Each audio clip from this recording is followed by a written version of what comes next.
Good morning Shubhajit. Good morning ma'am. अच्छा देखो, recording का मैसेज क्या स्क्रीन शेयर हो गया है? Yes ma'am. अच्छा ठीक है, देखो हम लोग लेबर का ही कंटिन्यूएशन कर रहे हैं, जिसमें हम लोगों ने लास्ट दिन एक कंसेप्ट पढ़ा था ग्रुप बोनस। ठीक है, ग्रुप बोनस का और एक कंसेप्ट भी पढ़ा था बर्थ प्लान, लेकिन उसमें मैंने बोला था कि तुम लोग सिर्फ कंसेप्ट पता कर लो, इससे सम्स नहीं आता है, मतलब इसका जो है थियोरिटिकली मैटर है। और यहाँ पर ग्रुप बोनस जो है, ये जो मतलब कैसे होता है ग्रुप बोनस स्कीम, वो हम लोगों ने पढ़ लिया, समझ भी लिया। अब हम लोग इस पे क्वेश्चन करेंगे। एक मैंने एग्जाम्पल भी करवाया था। देखो, ग्रुप बोनस जो है वो दो तरीके से, मतलब दो वे है पे आउट करने का। एक है बोन अकॉर्डिंग टू क्या है, प्रीस्ट मेथड था शायद, प्रीस्टमैन। ठीक है, प्रीस्टमैन था एक प्रोसेस, और एक दूसरा था कॉस्ट एफिशिएंसी, लेकिन ये वाला तुम लोगों का नहीं है। हम लोग प्रीस्टमैन वाला पढ़ेंगे, ठीक है, जिसका मैंने यहाँ पर एग्जाम्पल से करवाया भी था।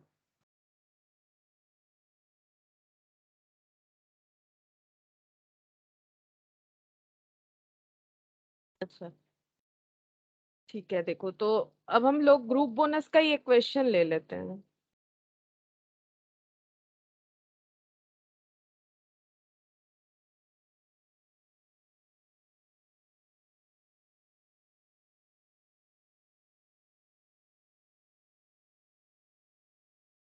नेटवर्क इशू हो रहा है शायद।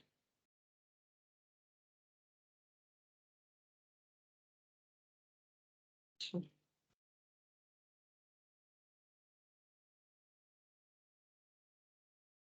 देखो कौन सा क्वेश्चन करेंगे हम लोग, ग्रुप बोनस के ऊपर क्वेश्चन नंबर 16 है शायद, इसमें चेक करते हैं, रुको एक सेकेंड। क्वेश्चन नंबर 16 है, वो वाला शायद ग्रुप बोनस का है।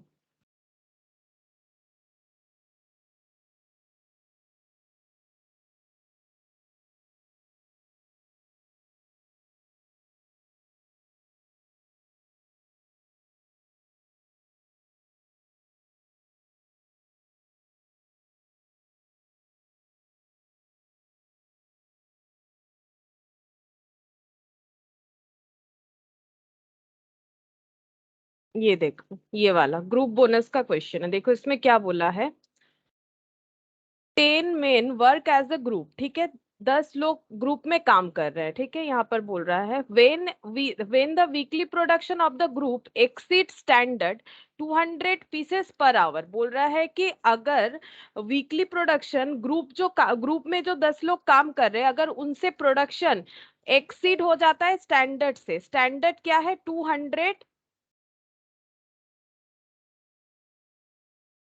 Good morning तोथा।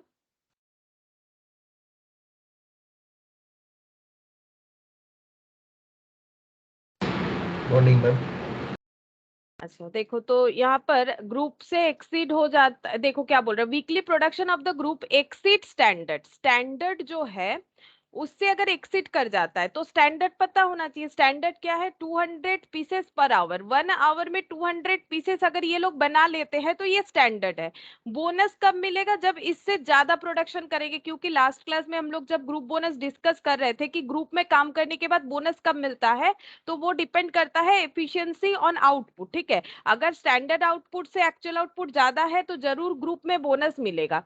तो यहाँ पर बोल रहा है कि when the weekly production of the group exceed standard each man in the group is paid a bonus. हर कोई उस ग्रुप में जो भी है उसको बोनस मिलेगा, चाहे किसी ने कितना भी कम या ज्यादा एफिशिएंसी दिखाया हो, बोनस सभी को मिलेगा। क्योंकि ग्रुप में काम करने से ये नहीं पता चलता है कि कौन ज्यादा एफिशिएंटली किया, किसने कम एफिशिएंटली किया। कितने के ऊपर बोनस मिलेगा, for excess production in addition to his wages at hourly rate. ठीक है, आवरली रेट पे ही मिलेगा, और एडिशनल जितना यूनिट एक्स्ट्रा बनाया होगा उस पे मिलेगा।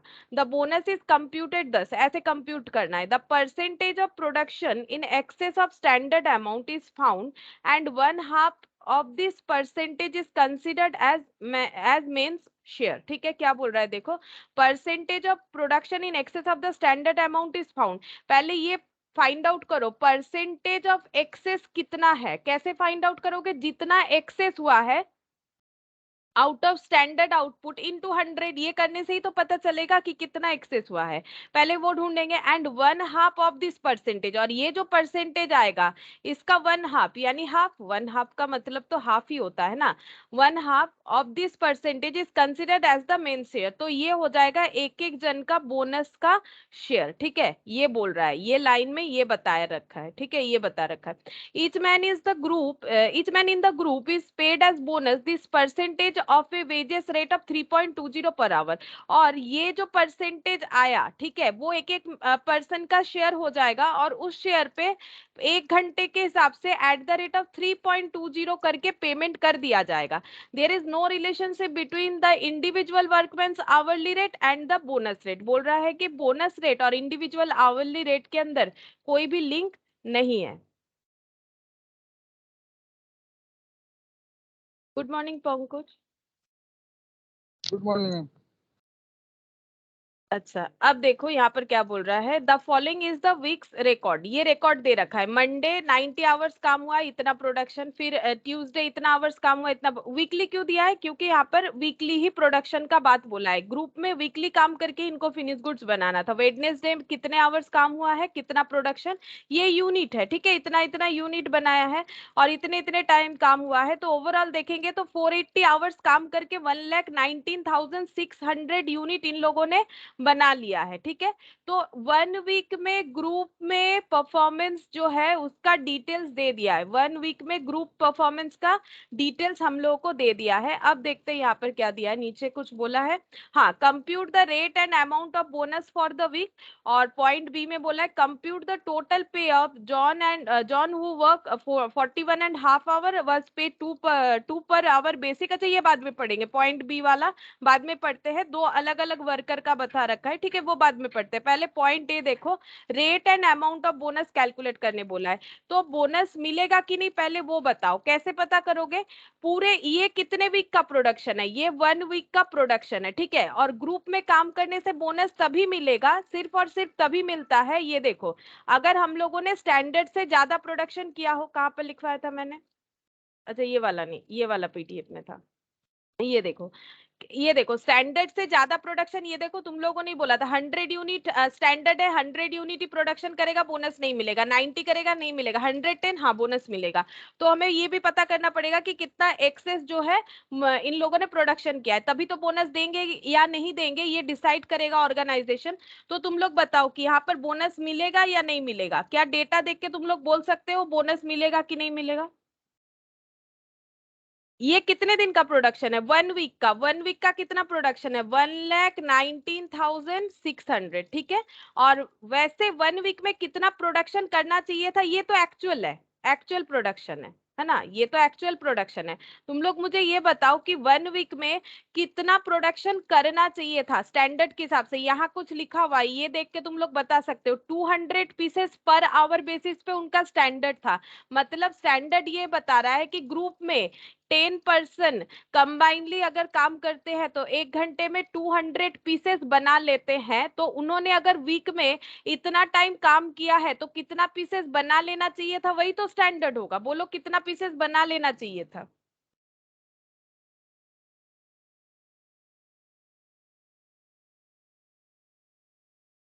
$96,000। 96,000 करेक्ट। 480 आवर्स में उनको बना लेना चाहिए था 96,000। ठीक है, तो यहाँ पर इंटू करने से 96,000 ही आएगा, लेकिन उन लोगों ने बनाया है 1,19,600। तो क्या बोनस मिलेगा? Yes ma'am. अच्छा, क्यों मिलेगा? क्योंकि एक्सेस प्रोडक्शन हुआ है। ठीक है, तो बोनस मिलेगा, ये कंफर्म हो गए। और कितना एक्सेस प्रोडक्शन है वो भी फाइंड आउट करना पड़ेगा, क्योंकि बोनस देने का जो क्राइटेरिया है यहाँ पर हम लोगों ने पढ़ा था, वहां पर हमें सबसे पहले फाइंड आउट यही करना है कि percentage of excess, the percentage of production in excess. बोलो एक्सेस कितना प्रोडक्शन हुआ है, फिर हम ये पूरा सॉल्व करके दिखाएंगे। पहले यहाँ पर ही बता देते, छोटा सा ही क्वेश्चन है, तुम लोग को लग रहा है इतना बड़ा क्वेश्चन है ही नहीं, इतना बड़ा क्वेश्चन। ठीक है, ये इतना डिटेल्स दे रखा है ना लाइन बाय लाइन, इसीलिए इतना लेंदी लग रहा है। एक्सेस बताओ कितना एक्सेस प्रोडक्शन हुआ? 1,19,600। 23,600। अच्छा, 23,600 ये तो आ गया है यूनिट में एक एक मतलब टोटल इतना यूनिट ज्यादा हुआ है, लेकिन हमें परसेंटेज पता करना पड़ेगा पहले। ये देखो, the percentage of production in excess of the standard amount is found. पहले इस लाइन को सॉल्व करते हैं। तो 23,600 अगर एक्सेस प्रोडक्शन किया है, आउट ऑफ क्या, आउट ऑफ 1,19,600 या 96,000? 19,600. 96,000। 96,000 में इतना ज्यादा किया है, तब तो ये हो रहा है ना। इनटू स्टैंडर्ड के हिसाब से तो ज्यादा चेक करेंगे। 1,19,600 में अगर 23,600 ज्यादा करेगा तो कितना हो जाएगा पता है? ये दोनों का एडिशन हो जाएगा ना फिर 100। बताओ कितना परसेंट ज्यादा हुआ है? परसेंटेज फाइंड आउट करने बोला है, परसेंटेज फाइंड आउट कर लेंगे। कितना हो रहा है देख लो, 24.5. 24.56%, इतना ज्यादा हुआ है।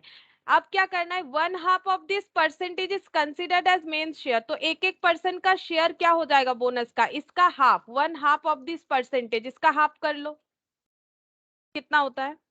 5/6 है कि 5/8 है? 5.8 है. हाँ, तो अब इसका परसेंटेज, इसका 1/2 कैलकुलेट करो। हम कैलकुलेटर ओपन करते हैं। 12.29. 12.29 आ रहा है, ठीक है। 12.29 आ गया, इतना परसेंट एक एक पर्सन का शेयर हो जाएगा। अब इनको पेमेंट कैसे करेंगे देखो, इनको ये निकल के आ गया यहाँ पर जो बोला था, ये देखो। अरे हाँ, ये देखो, ये कैलकुलेट हो गया। अब हम लोग को क्या कैलकुलेट करना है? Each man is in this group pay bonus this percentage of a wages at the rate of 3.20 per our. इस परसेंटेज पे 3.20 पर आवर करके मिलेगा, तो इसके ऊपर ये हो जाएगा 12.29% इंटू 3.20 पर आवर। कितना हो रहा है देखो, वही तो करने बोला है, जैसे जैसे करने बोला है वैसे ही तो कर रहे हैं। इस परसेंटेज पे 3.20 पर आवर बेसिस पे लगाना है। कितना हो रहा है? 3.20 का 12.29% जो है मिलेगा, 0 पॉइंट समथिंग आएगा। देखो, चेक कर लो, करवा ही देते हैं, मतलब करवाना तो है ही मुझे, अब उधर लिख के कर देते हैं। हाँ देखो ना कितना आ रहा है, 0.39। हाँ 0.39 आ रहा है। अब ये हो गया क्या, ये रेट निकल के आ गया। अब ये रेट पे कितने टाइम कितना बोनस मिलेगा, क्योंकि बोनस कैसे मिलता है ये देखो, each man in the group is paid bonus for the excess production in addition to his wages at hourly rate basis पे मिलेगा। तो आवरली रेट हम लोगों ने कैलकुलेट कर लिया, क्योंकि देखो जो 3.20 है उसके साथ बोनस रेट का कोई कैलकुलेशन नहीं होगा। बोनस रेट हम लोगों ने निकाल लिया, 0.39328 ऐसे आएगा पर आवर। तो बोनस अमाउंट कितना हो जाएगा, कितने पे बोनस मिलेगा? जितना टाइम काम किया है, तो काम कितने टाइम किया है, 480 आवर्स, तो 480 पे हो जाएगा। अब देखो पूरा करवा देते हैं तो और भी क्लियर हो जाएगा। यहाँ पर देखो, पहले तो ये चेक करो बोनस मिलना चाहिए कि नहीं चाहिए। मैंने तो पूरा क्वेश्चन समझा दिया, अब तुम लोग खुद भी करके देख सकते हो, ठीक है। ये देखो, स्टैंडर्ड प्रोडक्शन, स्टैंडर्ड प्रोडक्शन कितना होना चाहिए? 480 आवर्स काम हुआ है, और 1 आवर में 200 पीसेस पर आवर, मतलब 1 आवर में 200 पीसेस बनता है, मतलब 200 पीसेस पर आवर। तो स्टैंडर्ड प्रोडक्शन होना चाहिए 96,000 यूनिट, ठीक है, 96,000 यूनिट। अच्छा, अब यहाँ पर एक्चुअल प्रोडक्शन कितना हुआ है, दे रखा है क्वेश्चन में।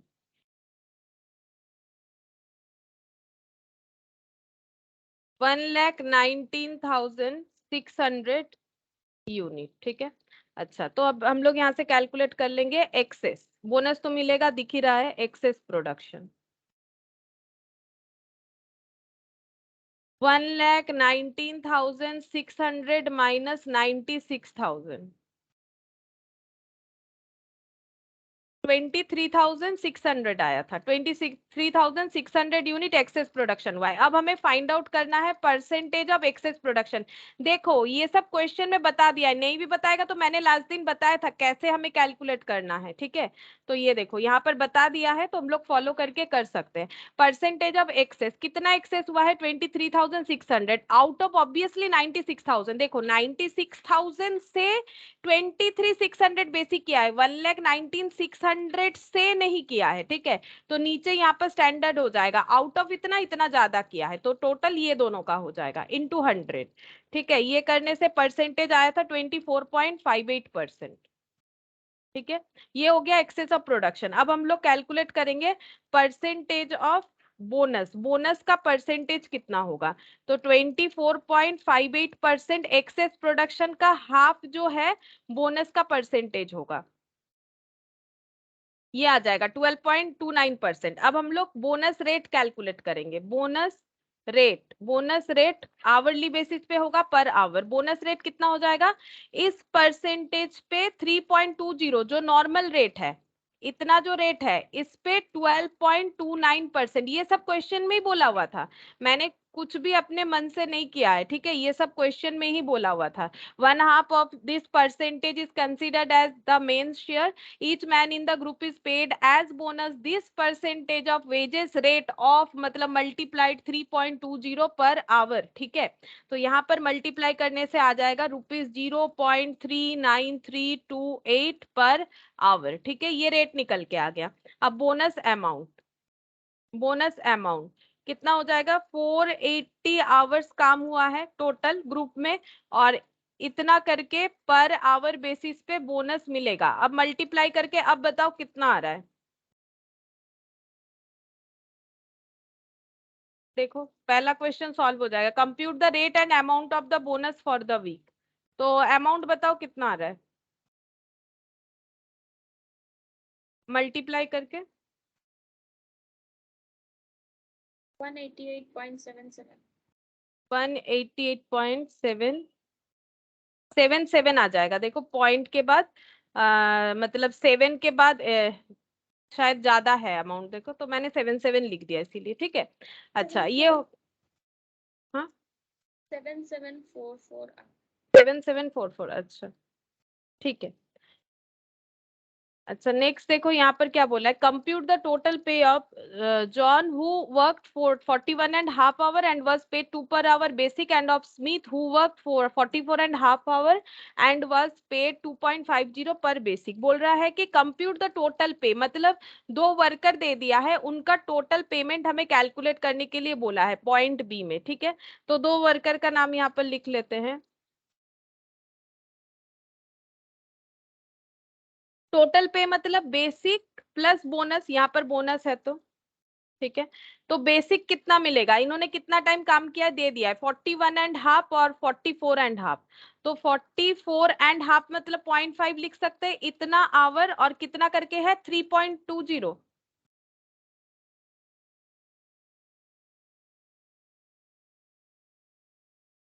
Good morning students. Morning ma'am.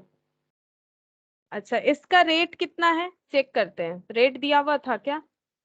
Ma'am. हाँ जोन्स का 41.5 है।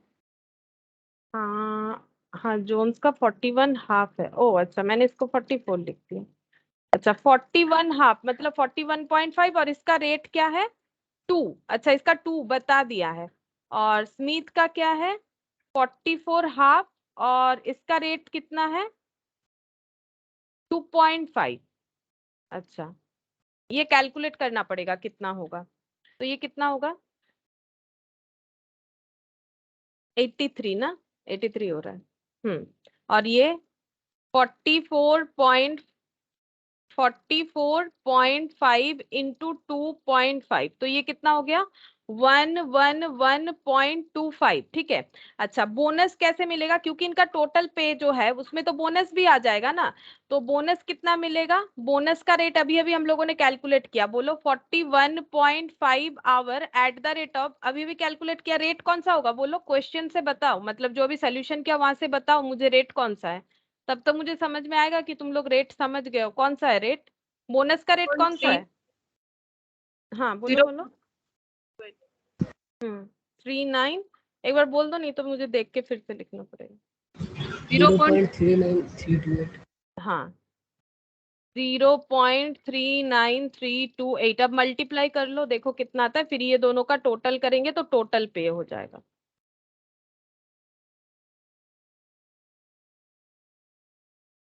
कितना आएगा 41.5 into 0.39328, 16.32 कर लेते हैं, प्लस 83 मतलब 9 और ये 9, 99.32 हो जाएगा। और ये वाला 44.5 इंटू 0.39328, अच्छा ये हो गया 17.50, 128.75, ठीक है। तो ये हो गया ग्रुप बोनस, कैसे हम लोग कैलकुलेट करेंगे। अच्छा, अब आज और एक कंसेप्ट सीखेंगे, दैट इज लेबर टर्नओवर, ठीक है। लेबर टर्नओवर सीखेंगे और उस पे भी कुछ क्वेश्चंस करेंगे। अच्छा, पहले हम लोग कंसेप्ट देख लेते हैं, लेबर टर्नओवर क्या होता है। लेबर टर्नओवर रेशियो, ठीक है। तो टर्नओवर का मतलब तुम लोग को नॉर्मली क्या पता है, सेल पता होता है, लेकिन लेबर का तो और सेल नहीं हो सकता। यहाँ पर टर्नओवर का तो और एक मतलब भी होता है ना। टर्नओवर का मतलब क्या होता है, मूवमेंट, ठीक है। टर्नओवर का और एक मतलब भी होता है, दैट इज मूवमेंट, ठीक है। तो लेबर कितना मूव कर रहा है उसका रेशियो। अब मूव कर रहा है मतलब क्या, फैक्ट्री के अंदर घूम फिर रहा है, नहीं। लेबर का कितना, एक सेकेंड रुको।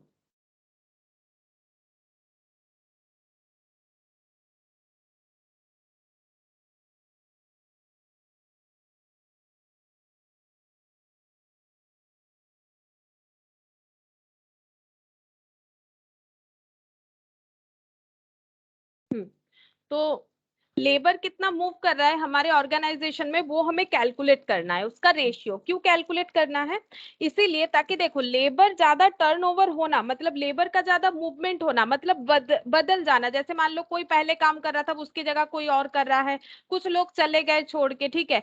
तो इससे क्या प्रॉब्लम होता है, ऑर्गेनाइजेशन का सबसे बड़ा प्रॉब्लम होता है एक लेबर को, पहले लेबर का मतलब कॉस्टिंग में पता है ना, सिर्फ स्किल्ड का बात नहीं होता है, अनस्किल्ड का, सॉरी अनस्किल्ड, नॉर्मली लेबर मतलब हम लोग बोलते हैं अनस्किल्ड जो फिजिकल वर्क करते हैं, लेकिन कॉस्टिंग में स्किल्ड, अनस्किल्ड, सेमी स्किल्ड सभी लेबर है, ठीक है। अब लेबर अगर ज्यादा टर्नओवर होगा तो प्रॉब्लम ये है, पहले एक पर्सन को हम लोग रिक्रूट करते हैं, उनको ट्रेनिंग देते हैं, सिखाते हैं, और ट्रेनिंग पीरियड में एक्स्ट्रा खर्चा होता है, वो रिटर्न हमें नहीं मिलता है, कितना सारा लॉसेस होता है, ठीक है।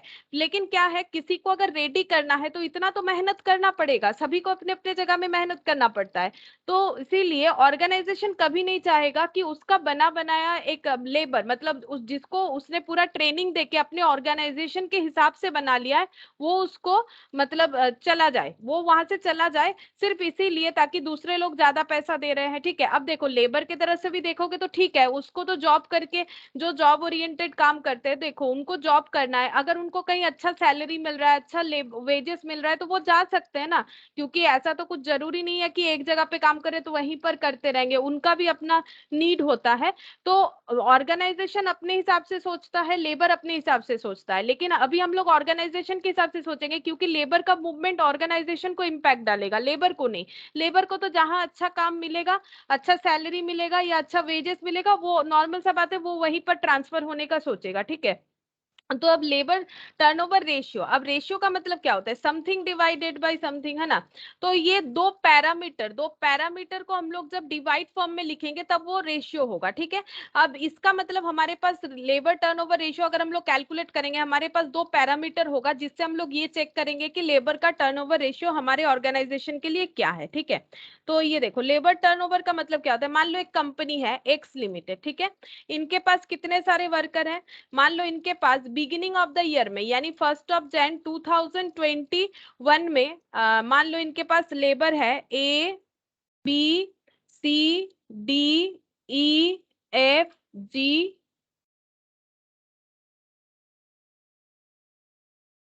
एच आई जे, ठीक है। और जब ईयर एंड हुआ 31 दिसंबर 2022, जब ईयर एंड हुआ तो इनके पास कितने वर्कर है, ए है, बी है, ठीक है। यहाँ पर मान लो डी है, ई है, एफ है, और यहाँ पर है एच आई जे, और यहाँ पर हम दो अलग वर्कर को दे देते हैं, यहाँ पर हो गया एम और यहाँ पर हो गया है एल, ठीक है। तो मुझे ये बताओ कि यहाँ पर हुआ क्या। यहाँ पर जितने वर्कर थे ए से लेके जे, कितने वर्कर थे, A B C D E F G H I J, 10 worker थे। ठीक है, यहाँ पर भी कितने वर्कर है, ईयर एंड में भी जब काउंट किया तो 10 वर्कर है, 1 2 3 4 5 6 7 8 9 10, 10 वर्कर ही है। ठीक है, 10 वर्कर्स ही है। लेकिन एक चेंजेस हुआ है, क्या हुआ है, सी के जगह पे कौन आ गया, एम, और जी के जगह पे कौन आ गया है, एल आ गया है। ठीक है, जी के जगह पे एल आ गया है। तो हम लोग ये बोल सकते हैं कि यहाँ पर C and G left X limited, X limited को छोड़ के सी जी चला गया है। ठीक है, और उनके जगह दूसरे लोग आए हैं।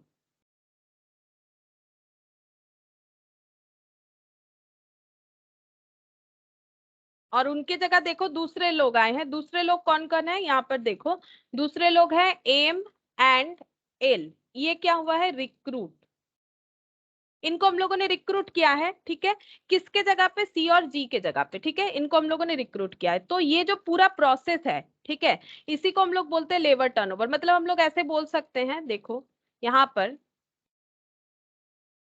The whole process of worker come retain and left is called labor turnover। ठीक है, तो पूरा जो प्रोसेस है कि वर्कर आ रहे हैं, वर्कर रह रहे हैं, वर्कर चले जा रहे हैं, ठीक है, ये जो पूरा प्रोसेस है इसी को हम लोग बोल सकते हैं लेबर टर्नओवर। ठीक है, अब देखो कितने तरह से ये टर्नओवर को हम लोग क्या क्या पैरामीटर से डिसाइड कर सकते हैं। अब देखो, पहला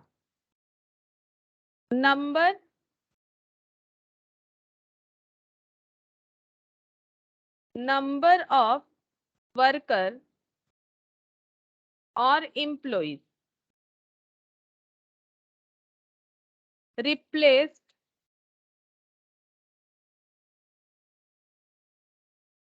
ड्यूरिंग द ईयर। ठीक है, तो एक तो मूवमेंट का रीजन ये हो सकता है कि लोग रिप्लेस कर दिए गए। जैसे मान लो यहाँ पर ए बी सी डी ऐसे था। ठीक है, इसके बाद ऐसे हो गया ए बी ई एफ। ठीक है, तो इस सिचुएशन को हम लोग क्या बोलेंगे, कितने लोग रिप्लेस हुए, बोल सकते हो ये देख के कितने लोग रिप्लेस हुए, ये मुझे पूछना है, क्योंकि क्वेश्चन में यही सब हम लोग को ढूंढना पड़ेगा। बोलो, 2, किसके जगह पे कौन, सी की जगह पे ई और डी की जगह पे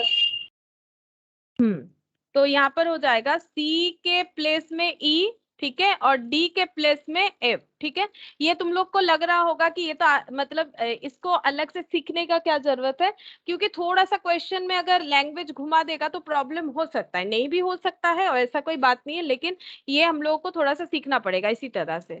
ठीक है, अच्छा नेक्स्ट देखो, ये हो गया रिप्लेस।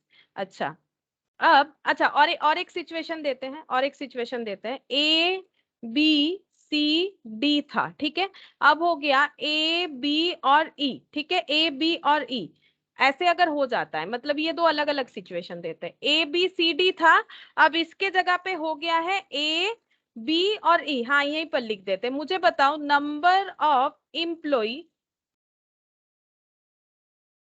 रिप्लेस्ड,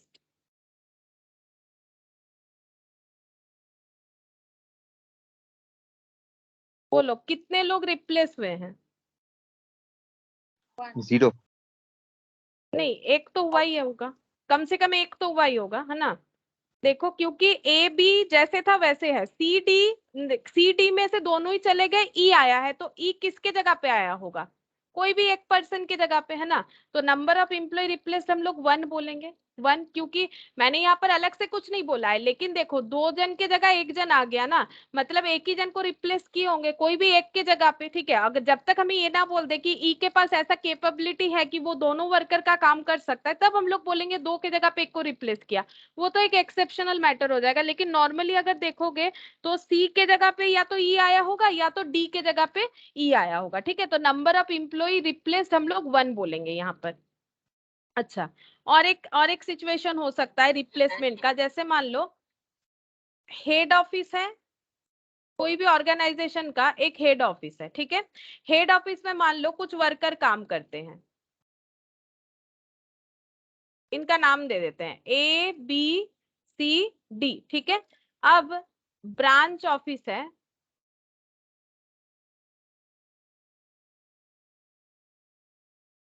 अब नया ब्रांच ओपन हुआ है, ठीक है। ब्रांच ऑफिस नहीं है, अभी हम लोगों ने नया ब्रांच ओपन किया है, कोई एक ऑर्गेनाइजेशन का एक ही ऑफिस था, अब जैसे ही ब्रांच बना ये हेड ऑफिस हो गया, ठीक है। अब जब ब्रांच नया ओपन हुआ है वहां पर 3 वर्कर को रखा गया है काम पे, उनका नाम है ई एफ और जी, ठीक है। तो मुझे यहाँ पर बोलो नंबर ऑफ इम्प्लॉइज रिप्लेस्ड कितने हैं।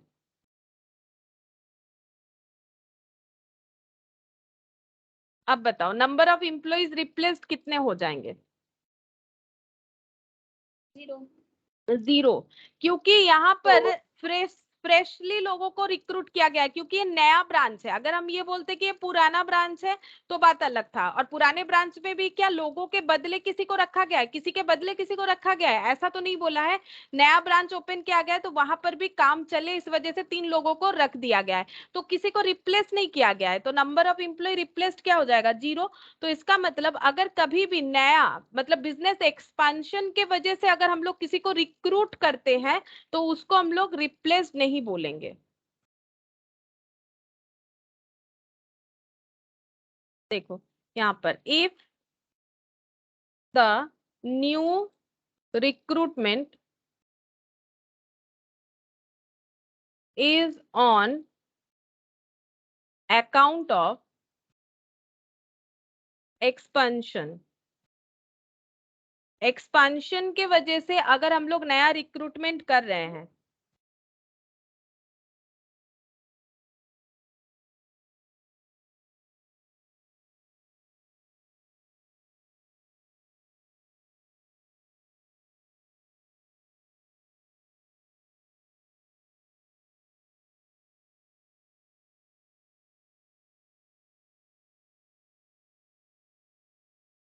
मुझे कुछ सो ही नहीं कर रहा है।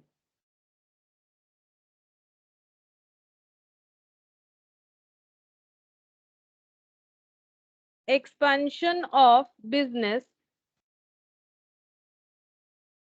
then it will not be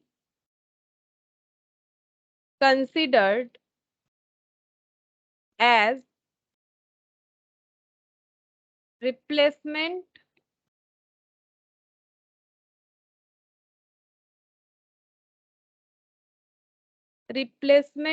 of employee, ठीक है।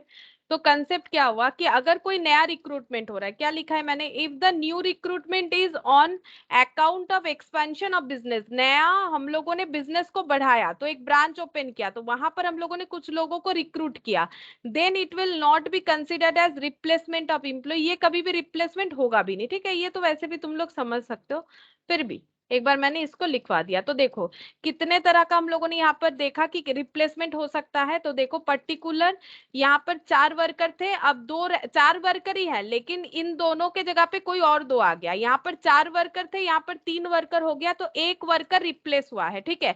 क्योंकि पहले 4 लोग काम करते थे, अभी 3 लोग काम कर रहे हैं, तो इसका मतलब 1 वर्कर रिप्लेस हुआ, 1 का जगह खाली है, ठीक है, 1 का जगह खाली है। अच्छा, यहाँ पर क्योंकि मैंने सी के नीचे ई लिखा है तो तुम लोग बोल सकते हो कि सी के जगह पे ई रिप्लेस हुआ है, ऐसे मान सकते हैं हम लोग। अगर डी के नीचे लिखते तो डी के जगह पे ई रिप्लेस हुआ है। तो डी का जगह खाली है, मतलब डी चला गया है लेकिन एक वर्कर का जगह खाली है अभी। हेड ऑफिस था और ब्रांच ओपन हुआ, ठीक है, पहले एक ऑफिस था फिर ब्रांच हुआ, ये हेड ऑफिस बन गया, यहाँ पर कुछ लोगों को रखा गया, तो ये कोई रिप्लेसमेंट नहीं है क्योंकि नया बिजनेस ओपन किया गया है, नया बिजनेस को एक्सपेंशन किया गया है ब्रांच ओपन करके, तो इस वजह से जो अगर नए लोगों को रख रहे हैं तो ये कभी रिप्लेसमेंट नहीं हो सकता है, ठीक है। अच्छा सेकेंड देखो, नंबर ऑफ एम्प्लॉय और वर्कर सेपरेट,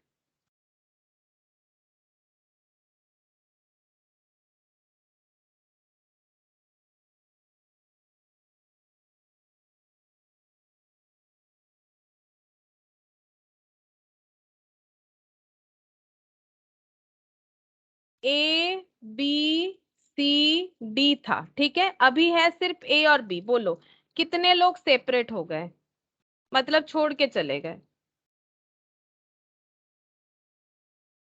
बोलो कितने लोग छोड़ के चले गए। 2 लोग। 2, कौन कौन, सी एंड डी। अच्छा अब ऐसे था, ए बी ई है, तो मैंने पूछा है नंबर ऑफ सेपरेशन, बताओ सेपरेशन कितने लोगों ने ले लिया, ऐसे है, पहले ये था अब ये है, बोलो कितने लोग सेपरेट हो गए। 2 जन। हाँ दो दो ही होगा, ठीक है, 2 जन। रिप्लेस नहीं पूछा है मैंने पूछा सेपरेट, तो सी डी कितने लोग चले गए वो देखो, तो नए जगह पे देखोगे तो पुराने 2 लोग नहीं दिख रहा है, मतलब वो 2 लोग चले गए, पुराने लोगों को ढूंढो नहीं है तो इसका मतलब 2 लोग चले गए, ठीक है, तो ये हो गया नंबर ऑफ सेपरेशन। अच्छा अब लेबर टर्नओवर कैलकुलेट, मेनली ये 2 मेथड होता है, एक्चुअली 3 मेथड है लेकिन लास्ट वाला मेथड ये दोनों का कॉम्बिनेशन है, ठीक है, तो अगर हमें सेपरेशन और ये जो रिप्लेसमेंट समझ में आता है तो हम लोग बाकी चीज भी सीख सकते हैं। अच्छा अब देखो यहाँ पर, जैसे मैंने बोला कि लेबर टर्नओवर कैसे कैलकुलेट किया जाता है, थ्रू रेशियो, ठीक है, इसीलिए इसका नाम है लेबर टर्नओवर रेशियो। अब रेशियो है मतलब कुछ पैरामीटर्स तो होंगे तभी तो समथिंग डिवाइडेड बाय, हम लोग समथिंग करेंगे तब जाके हमारा रेशियो निकल के आएगा, ठीक है। अच्छा तो यहाँ पर पैरामीटर्स क्या क्या हमें देखना है, तो पहला पैरामीटर होता है नंबर ऑफ रिप्लेसमेंट, जो अभी तक हम लोगों ने सीखा स्टार्टिंग में, कितने लोग रिप्लेस हुए, नंबर ऑफ रिप्लेसमेंट, और क्या हो सकता है नंबर ऑफ सेपरेशन, ठीक है, और average employees during the year, ठीक है। अब देखो ये 3 पैरामीटर आ गया, तो क्या 3 पैरामीटर से रेशियो बन सकता है, एक्चुअली देखो अगर हमें रिप्लेसमेंट ढूंढना है तो हमें ये भी तो देखना पड़ेगा कि कितने वर्कर थे, उसके हिसाब से ही तो हम लोग ये जो 2 बोल रहे हैं पुराने वर्कर को देख के ही ना बोल रहे, सी के जगह पे ये आया डी के जगह पे एफ आया, पुराने वर्कर कितने थे वो पता होना चाहिए।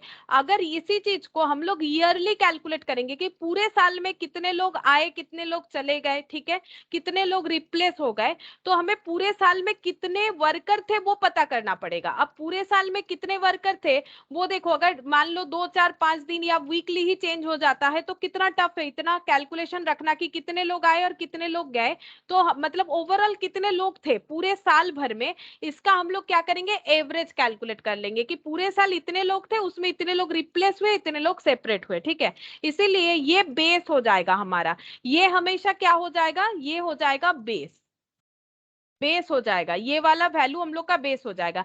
अब इसी बेसिस पे हम लोग कैलकुलेट करेंगे कितने लोग सेपरेट हुए कितने लोग रिप्लेस हुए, ठीक है, इसी बेसिस पे, तो ये हम लोग का बेस हो जाएगा। अब हम लोग average employees during the year कैसे कैलकुलेट करेंगे, यहाँ पर लिख देते हैं, देखो एवरेज एम्प्लॉइज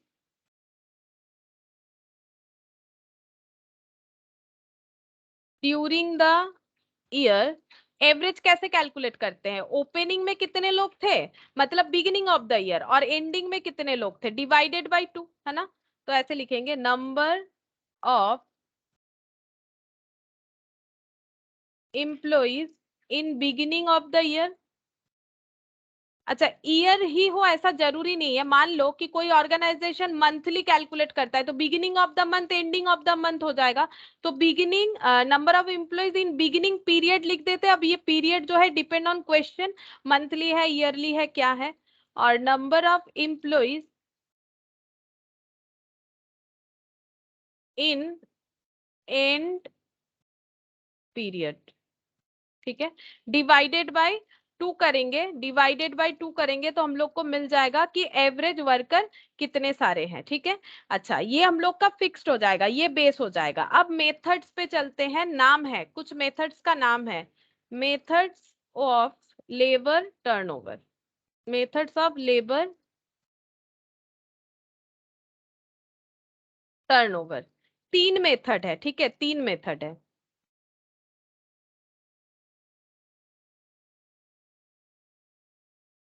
फर्स्ट मेथड का नाम है, मतलब फर्स्ट यानी ऐसा कोई नहीं, यही वाला पहला है, पहला लिख रहे हैं देखो, रिप्लेसमेंट, रिप्लेसमेंट मेथड। सेकेंड में लिख रहे हैं सेपरेशन मेथड।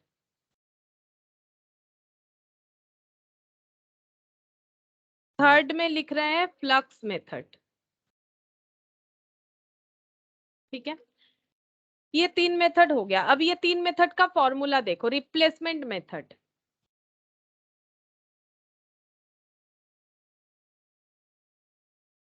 Replacement method. अब जैसे कि मैंने कहा, ये एक रेशियो है, ठीक है। तो रेशियो यानी नीचे बेस हमेशा ये वाला रहेगा। तो रिप्लेसमेंट मेथड यूज कर रहे हैं तो नंबर ऑफ रिप्लेसमेंट यूज करना चाहिए, कितने लोग रिप्लेस हुए हैं। तो यहाँ पर हो जाएगा number of employee replace divided by average number of employ.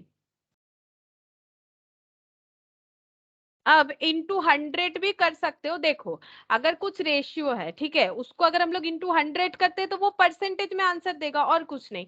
तो हमें परसेंटेज में भी आंसर मिल सकता है, एक ही बात है, ठीक है। परसेंटेज में भी आंसर मिल सकता है। देखो आजकल क्या होता है, कभी कभी जब रिजल्ट होता है, बहुत से लोगों का परसेंटेज में मतलब बताया जाता है डिक्लेयर, कभी कभी पॉइंट में भी होता है ना, वैसे ही।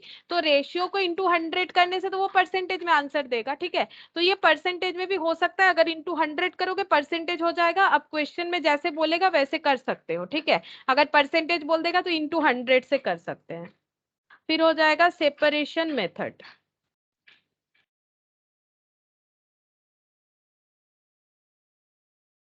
सेपरेशन मेथड में number of employer, sorry employee, employer गलती से बोल दिया, number of employees separated divided by average number of employee, और इंटू 100 करने से परसेंटेज मिल जाएगा। अच्छा, थर्ड मेथड है, थर्ड मेथड का नाम है फ्लक्स मेथड, ठीक है। फ्लक्स मेथड, फ्लक्स मेथड कैसे होता है, ये देखो ऐसे होगा। नंबर, दोनों का कॉम्बिनेशन है, मैंने पहले ही बोला था, number of replacement plus number of separation divided by average number of employee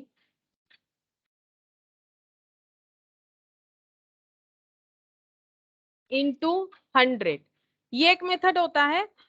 और एक मेथड, मतलब इसका और एक फॉर्मूला भी होता है, ठीक है, और एक फॉर्मूला भी होता है, वो भी लिखवाते हैं। देखो, और एक फॉर्मूला भी है नया यहाँ पर।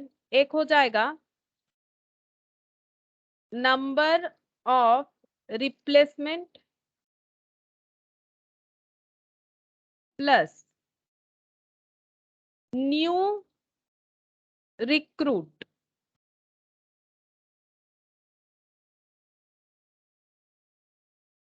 Plus number of separation divided by average number of employee into 100, ठीक है। ये होगा, और इसको हम लोग सब्स्टिट्यूट कर सकते हैं एक लैंग्वेज से। देखो नीचे ऐसे ही रहेगा, average number of employee into 100। और ये नंबर ऑफ रिप्लेसमेंट और नंबर ऑफ रिक्रूटमेंट को बोला जाता है नंबर ऑफ एक्सेशन, ठीक है, नंबर ऑफ एक्सेशन। एक्सेशन का मतलब क्या, कितने लोगों को हम लोग एक्सेस कर पाए, मतलब हमारे ऑर्गेनाइजेशन में उनको एंट्री करवाए। अब एंट्री का दो वे होता है, या तो किसी के जगह पे कोई काम पे आ रहा है मतलब रिप्लेसमेंट, या फिर नया उसका यहाँ पर मतलब रिक्रूटमेंट हुआ है। तो रिप्लेसमेंट और नया रिक्रूटमेंट ये दोनों ही जो है ऑर्गेनाइजेशन में एंट्री मोड है, यानी एक्सेशन है, तो इसको हम लोग नंबर ऑफ एक्सेशन भी बोल सकते हैं। प्लस नंबर ऑफ सेपरेशन, ये मेथड भी होता है। मतलब ये देखो इसी से ये बना है, ये कोई अलग नहीं है। लेकिन यहाँ पर क्या है, यहाँ पर वो रिक्रूटमेंट चीज को मतलब ज्यादा प्रायोरिटी नहीं दिया गया इस फॉर्मूले में, बट इस फॉर्मूले में रिक्रूटमेंट को भी प्रायोरिटी दिया गया है। और ये दोनों ही फ्लक्स मेथड में आता है, ठीक है, दोनों ही फ्लक्स मेथड का ही फॉर्मूला है, ठीक है। अच्छा, अब नेक्स्ट ये हो गया, 3 मेथड हमें पढ़ना था वो देख लिया हम लोगों ने। इस पे और एक छोटा सा पॉइंट होता है वो देख लो, उसके बाद हम लोग क्वेश्चन करेंगे। Equivalent labour turnover rate, equivalent labour turnover rate, ठीक है। इसको एक एग्जांपल से समझते हैं। इन 90 days labour turnover rate is 10%। मतलब कोई ऑर्गेनाइजेशन है जहां पर 90 डेज के अंदर 10% टर्नओवर हुआ है, मतलब 10% मतलब 10/100, 100 लोगों में 10% बट 10 एम्प्लॉय या फिर 10 वर्कर जो है वो मूवमेंट हुआ है उनका किसी ना किसी वजह से 90 डेज में, ठीक है। तो अब क्वेश्चन ऐसा पूछेगा, then for whole year labour turnover rate equal to question mark. अगर ऐसे पूछ रहा है कि पूरे साल भर का लेबर टर्नओवर रेट बताओ, तो सिंपल यूनिटरी मेथड करके कैलकुलेट करना होगा। बता सकते हो कितना होगा? अगर 90 डेज में 10% लेबर टर्नओवर हुआ है तो पूरे साल भर का लेबर टर्नओवर कितना होगा, बता सकते हो? बता सकते हो? बताओ, कर सकते हो तुम लोग कैलकुलेट, बताओ। 900। 900? क्यों? इनटू कैसे कर दोगे? अगर 90 डेज में, मैंने पूरे ईयर का पूछा है, अगर 90 डेज में 10% लोगों का मूवमेंट हुआ है तो 1 डे में कितना हो जाएगा, कम या ज्यादा? 90 डेज में अगर 10% मूवमेंट हुआ है तो एक दिन में कम। कम होगा, कम होने से डिवाइड होता है।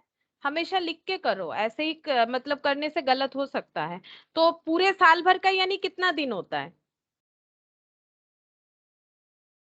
360। 40.56%. 3.55। हाँ, 40.56,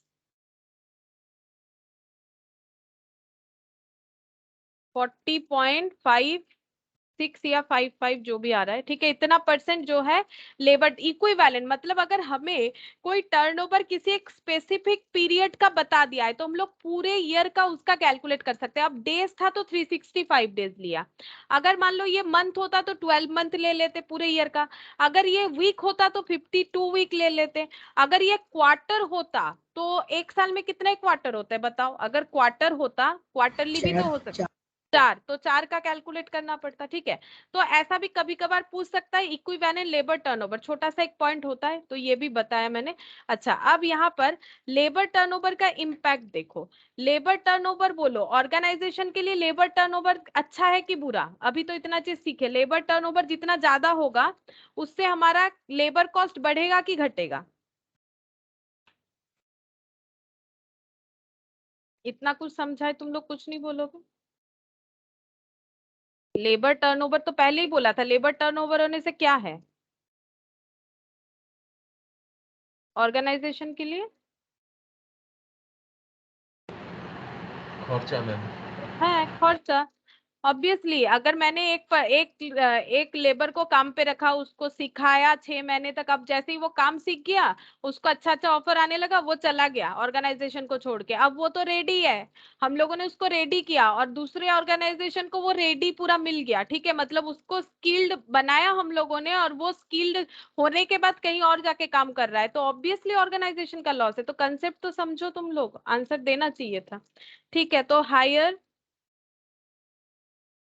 the labour turnover rate, more will be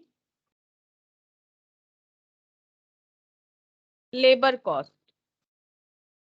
बार बार लोगों के सिखाओगे और लोग दूसरे जगह काम पे चले जाते हैं, तो ये हो जाता है fully loss for any business. किसी भी तरह का बिजनेस हो, वहां पर लेबर टर्नओवर बहुत ही लॉस होता है. ठीक है, वाइस वर्सा. ठीक है, मतलब अगर कम होता है कहीं पर लेबर टर्नओवर, अच्छा बात है. ठीक है, मतलब लोग वहीं पर टिक के काम कर रहे हैं, अच्छा ही बात है. ठीक है, तो फिर खर्चा जो है लेबर कॉस्ट कम हो जाएगा. अच्छा, अब हम लोग एक क्वेश्चन करेंगे इस पे. Illustration 19.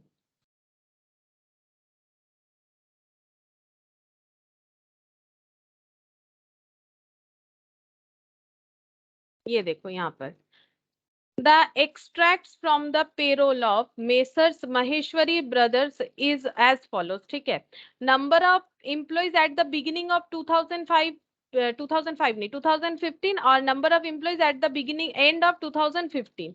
number of employee resign, ठीक है, कितने लोगों ने resign resignation दे दिया. number of employee discharge, ठीक है, discharge.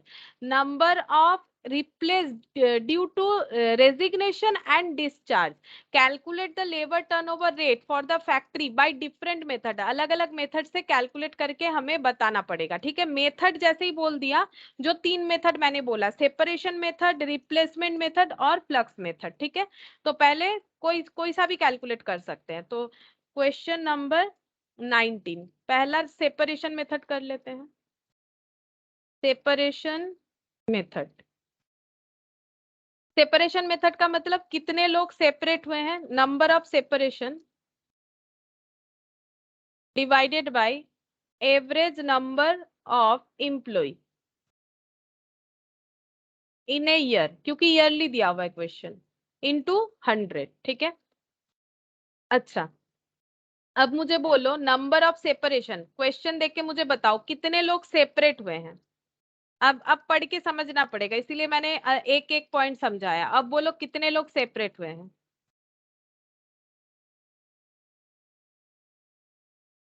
सेपरेट का मतलब चले गए. हाँ बोलो. 25. हाँ, 25 आंसर देना पड़ेगा. 25 आंसर देना पड़ेगा. रिजाइन जो कर दिए वो अपने मन से, मतलब अपने मतलब क्या बोले, अपने मन से चले गए. डिस्चार्ज का मतलब जिनको मतलब इन्होंने ऑर्गेनाइजेशन ने निकाल दिया. कुछ लोग ऐसे होते हैं जो खुद रिजाइन करने का मतलब है वो छोड़ के चले जा रहे हैं, अपने मन से छोड़ के जा रहे हैं. ठीक है, मतलब उनको कोई दूसरा ऑफर मिला होगा.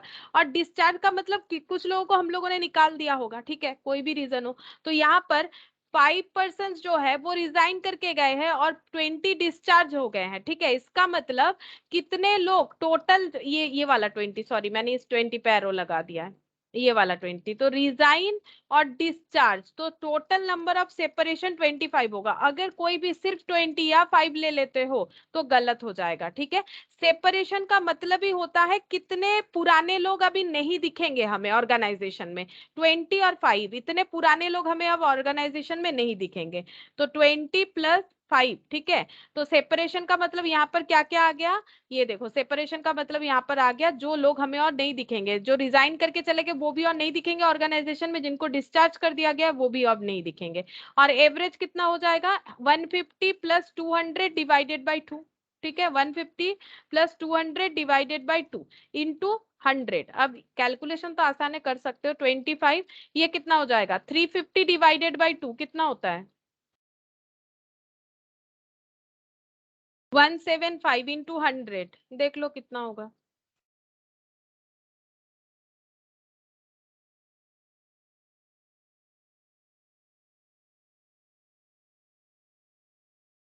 वन 14.29%. ठीक है, 285 है तो मैंने 29% कर दिया, क्योंकि मैंने 100 लिया है तो परसेंटेज में आंसर दिया. तुम लोग भी परसेंटेज में ही दे दो, क्योंकि परसेंटेज में ही आंसर रहता है. ठीक है, अच्छा, अब नेक्स्ट देखो, नेक्स्ट कौन सा मेथड हम लोग कर सकते हैं. नेक्स्ट मेथड कर लेंगे replacement method.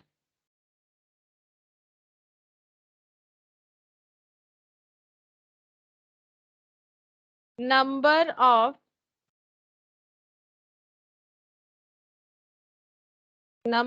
Replacement divided by average employee, average number of employee during the year, ठीक है, इनटू 100। अच्छा अब बताओ नंबर ऑफ रिप्लेसमेंट कितना है?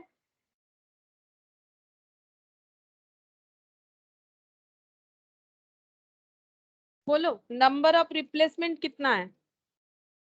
20। हाँ ये तो दिख रहा है 20 लोगों को रिप्लेस किया गया है 20। और एवरेज जितना आया था यहाँ से ही देख के लिख देते हैं 175 आया था, ठीक है, तो एक बार यहाँ से लिख देते, तुम लोग एग्जाम में यहाँ पर फिर से कर सकते हो, ठीक है, तो 20 इंटू 100 डिवाइडेड बाई 175, 11.4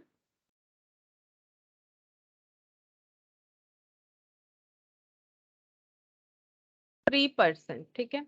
और नेक्स्ट करेंगे फ्लक्स मेथड।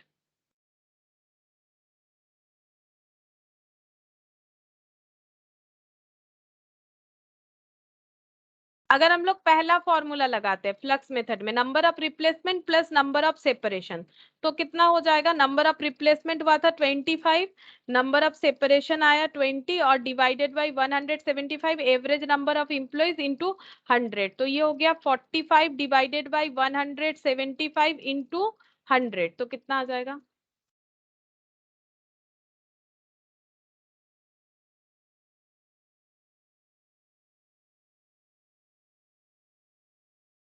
ट्वेंटी 5.71%, ठीक है। अगर ये वाले फॉर्मूले से करते हैं तो ये आंसर आ जाएगा 25.71, ये सबसे ज्यादा पॉपुलर है फॉर्मूला, ठीक है। अच्छा अब यहाँ पर इस तरह से भी कर सकते हो, number of replacement, new arrival और नंबर ऑफ सेपरेशन, लेकिन यहाँ पर देखो हमें न्यू अराइवल जो है, एकदम न्यू अराइवल का कुछ डिटेल्स दिया ही नहीं है। रिप्लेस्ड और न्यू अराइवल में थोड़ा सा डिफरेंस होता है, रिप्लेस का मतलब किसी के बदले, फ्रेश रिक्रूटमेंट का बात नहीं हुआ है, ठीक है। तो ये फॉर्मूला जब ऐसा क्वेश्चन आएगा हम दिखा देते हैं कैसे होगा। फिलहाल हम लोग इसी फॉर्मूले को यूज करेंगे, ठीक है, इसी फॉर्मूले को, ये फॉर्मूला जब यूज होगा हम बता देंगे कैसे हो रहा है, ठीक है। तो अभी हम लोग इसी को यूज करके करेंगे, दूसरा क्वेश्चन देखोगे तो समझ जाओगे कि उस फॉर्मूले का यूज कैसे होगा। अच्छा अब नेक्स्ट क्वेश्चन देखते हैं, क्वेश्चन नंबर 14।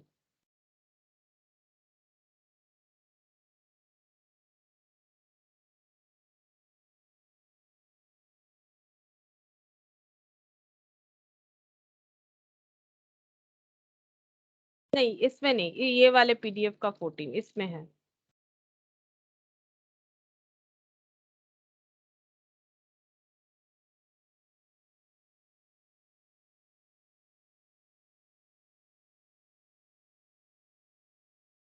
ये देखो, the accountant of Y limited has computed employee turnover rate for the quarter ended 31 March 2021, मतलब ये लोग अपना टर्नओवर का जो पीरियड डिसाइड कर रखे हैं दैट इज क्वार्टरली, मतलब ये लोग क्वार्टरली चेक करते हैं कि इनके ऑर्गेनाइजेशन में कितने लेबर टर्नओवर हुए हैं, ठीक है। और उन्होंने चेक करके देखा कि लेबर टर्नओवर हुआ है 10%, 5% एंड 3%।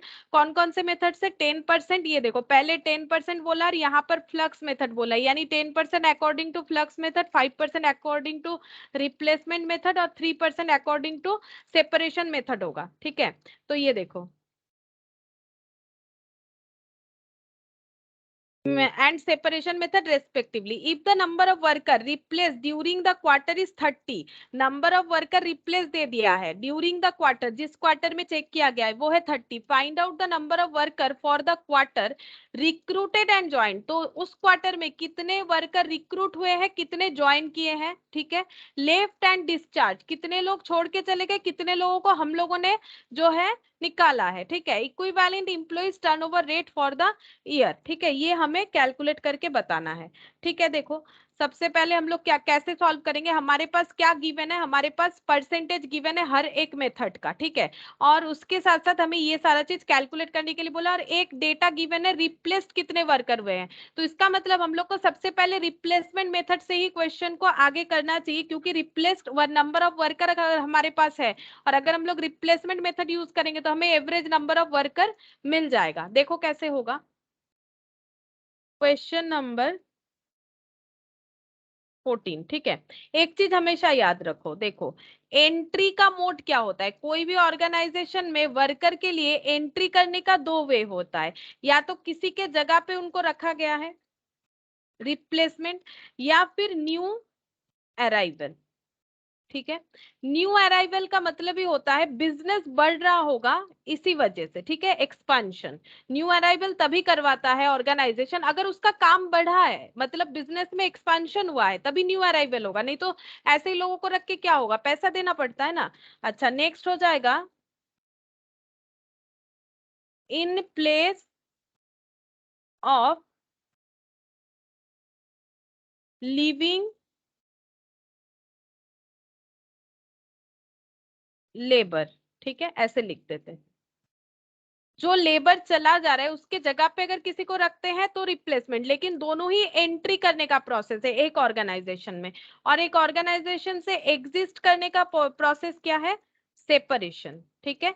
सेपरेशन, एग्जिट करने का मतलब हो गया सेपरेट हो जाना। अब सेपरेट भी दो तरीके से हो सकता है, या तो उसको डिस्चार्ज कर दिया गया, डिस्चार्ज का मतलब है जब ऑर्गेनाइजेशन ही हटा देती है, या फिर उसने खुद ही छोड़ दिया यानी रिजाइन कर दिया, है ना।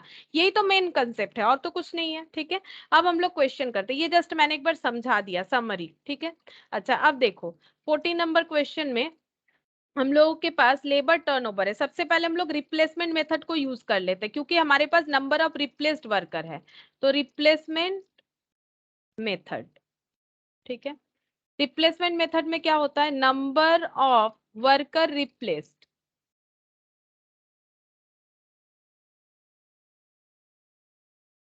Divided by average number of worker into 100, ठीक है। तो रिप्लेसमेंट मेथड में देखो कितना था परसेंटेज,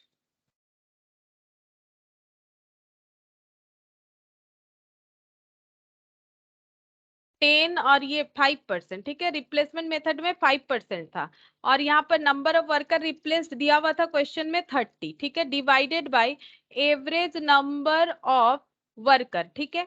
अब इस 100 का क्या कैलकुलेशन होता है, देखो जब हम लोग इंटू 100 करते हैं तभी तो परसेंटेज 5% आता है। परसेंटेज का मतलब ही क्या हो गया, 5/100। तो नॉर्मली मैथमेटिकल कंसेप्ट क्या हो गया, अगर यहाँ पर इंटू 100 लिख रहे हो तो यहाँ परसेंटेज मत लिखो क्योंकि इससे ही परसेंटेज में आंसर आया है। या तो 100 मल्टीप्लाई करके लिखो, या तो यहाँ 100 डिवाइड करके लिखो, कोई भी एक मेथड फॉलो करना है। या तो ऐसे 5 लिखोगे तो यहाँ इंटू 100 लिखो, और इसको अगर 5% लिखना है तो यहाँ से 100 हटा दो, बेसिकली ये नीचे का 100 ही यहाँ मल्टीप्लाई हो जाता है, ठीक है। अब जो ठीक लगे वैसे कर सकते हो, तो हम ऐसे कर लेते हैं 5% इक्वल टू इतना, ठीक है। तो 5/100 equal to 30 divided by average number of worker या फिर एम्प्लॉय, ठीक है। तो इन ए क्वार्टर, ये क्वार्टरली है।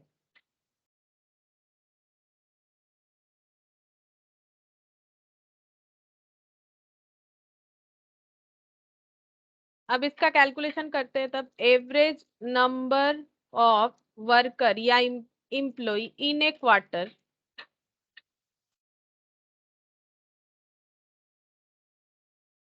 ये हो जाएगा 100 इंटू 30 क्रॉस मल्टीप्लीकेशन करने से, और ये 5 डिवाइड हो जाएगा, तो ये कितना हो जाएगा 600, ठीक है। 600 एवरेज वर्कर हो गए। अच्छा, अब हम लोग को कैलकुलेशन करने क्या क्या बोला था आंसर में, आंसर हमें कैलकुलेट करने बोला था कि फाइंड आउट करो पहला recruited and joint left and discharge, ठीक है। तो लेफ्ट एंड डिस्चार्ज मतलब सेपरेशन, तो अब हम लोग सेपरेशन मेथड से सॉल्व करने का कोशिश करते हैं। देखो सेपरेशन मेथड का मतलब क्या हो जाएगा, separation method, number of separation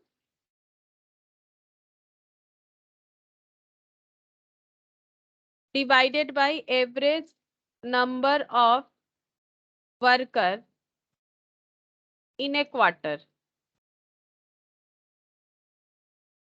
into 100। अब सेपरेशन मेथड से वैल्यू क्या था, देखो सेपरेशन एकदम लास्ट वाला था, तो सेपरेशन मेथड का वैल्यू था 3%, ठीक है। सेपरेशन मेथड का वैल्यू है 3%, तो 3 divided by 100 equal to number of separation, नहीं पता हमें, वही ढूंढना है।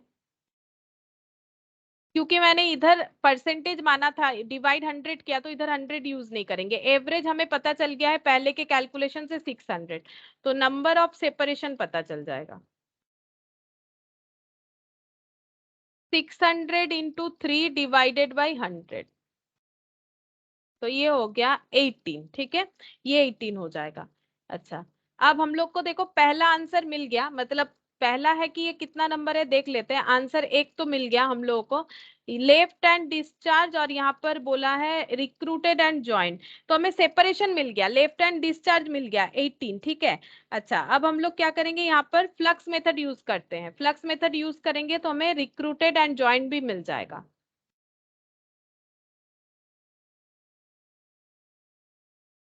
फ्लक्स मेथड, फ्लक्स मेथड में नंबर ऑफ सेपरेशन, नॉर्मली क्या होता है, सेपरेशन प्लस रिप्लेस्ड। ठीक है, सेपरेशन प्लस रिप्लेस्ड। अब देखो यहाँ पर मैंने एक फॉर्मूला और भी बताया था तुम लोग को, जिसमें मैंने बोला था देखो नंबर ऑफ एक्सेशन, एक्सेशन का मतलब है number of replacement plus new recruitment. अब ये वाला क्वेश्चन देखो रिक्रूटेड एंड ज्वाइंट बोला है, तो हमें कौन सा फॉर्मूला यूज करना चाहिए, बोला है रिक्रूटेड एंड ज्वाइन। ज्वाइन मतलब जो लोग नए आए हैं, तो हम लोग कौन सा मेथड यूज करेंगे, अगर ये वाला करेंगे तो हमें रिक्रूटमेंट या ज्वाइन मिलेगा, बोलो। या हम क्या, हमें रिक्रूटमेंट एंड ज्वाइंट लोग मिलेंगे, मतलब न्यू अराइवल मिलेगा नहीं, तो हमें ये वाला यूज करना चाहिए, ये वाला number of accession plus number of separation, तब जाके हमें ये दोनों आंसर मिल जाएगा। ठीक है, तो देखो यहाँ पर हम लोग फॉर्मूला ये वाला यूज करेंगे। अब डिपेंड ऑन द क्वेश्चन ना क्या फॉर्मूला यूज करना है, तो नंबर ऑफ सेपरेशन प्लस यहाँ पर लिख देते हैं नंबर ऑफ एक्सेशन। एक्सेशन मतलब कितने लोगों को एक्सेस किया, और एक्सेस करने का दो ही मोड होता है, या तो दूसरे लोगों के जगह पे रखा है या तो नया रिक्रूट किया है।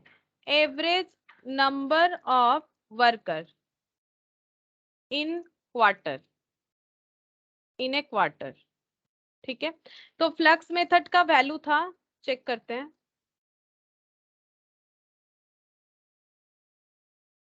10%। नंबर ऑफ सेपरेशन अभी अभी हम लोगों ने कैलकुलेट किया 18। ठीक है, नंबर ऑफ सेपरेशन है 18 plus number of accession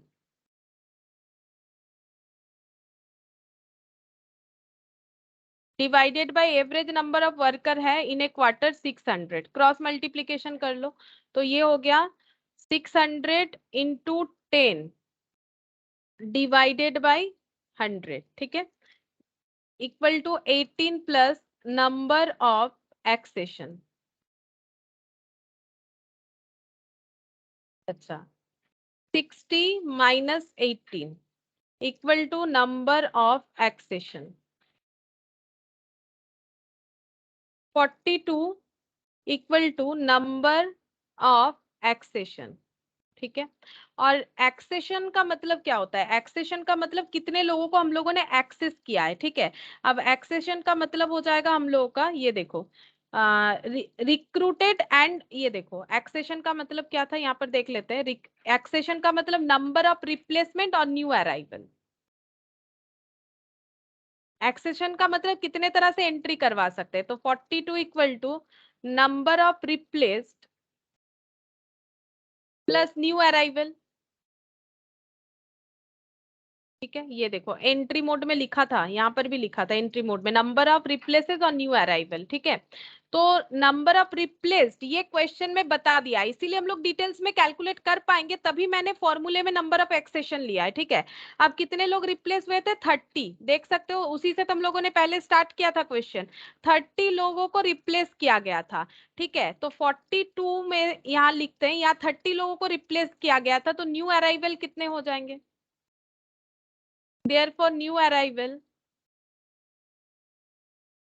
equal to 42 minus 30 यानी 12। ठीक है, न्यू अराइवल 12 हो गया। तब देखो क्यों मैंने एक्सेशन वाला फॉर्मूला यूज किया, क्योंकि क्वेश्चन में हमें बोला था कि कितने लोग रिक्रूटेड है और कितने लोग फ्रेशली ज्वाइन है, मतलब नंबर ऑफ एक्सेशन। रिक्रूट होने का मतलब एंट्री, ज्वाइन होने का मतलब भी एंट्री, एंट्री का दो मोड, तो फिर नंबर ऑफ एक्सेशन ले लिया। ठीक है, और हमें पता है रिप्लेस 30 लोग हुए हैं, तो न्यू अराइवल 12 लोग हो जाएंगे। ठीक है, तो ये दोनों आंसर आ गया। अब नेक्स्ट हमें पूछा था लेफ्ट एंड डिस्चार्ज, तो लेफ्ट एंड डिस्चार्ज कितना आया, लेफ्ट एंड डिस्चार्ज यहाँ पर 18, ये देखो सेपरेशन लेफ्ट हैंड डिस्चार्ज का मतलब 18 आ जाएगा, क्योंकि इसका हम लोग अलग से कुछ कैलकुलेट नहीं कर पाए, ठीक है।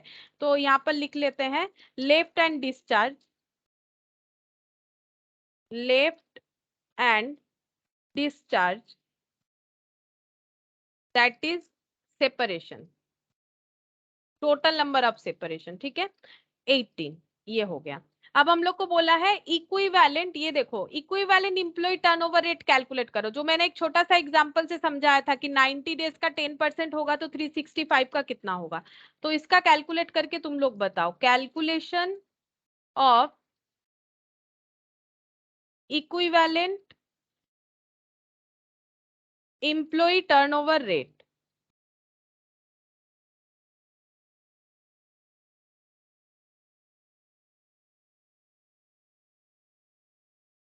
बोलो कितना कितना होगा सब मेथड से। पहले सेपरेशन मेथड कर लेते हैं, सेपरेशन मेथड।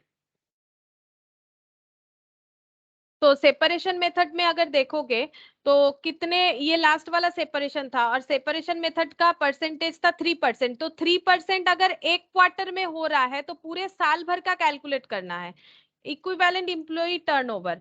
तो पूरे ईयर का कितना हो जाएगा, इक्विवेलेंट एम्प्लॉय टर्नओवर मतलब ही ईयरली कैलकुलेट करने बोला है। तो 10% अगर एक क्वार्टर का है, एक क्वार्टर का अगर 10% है तो पूरे साल भर का मतलब कितने क्वार्टर का निकालना पड़ेगा।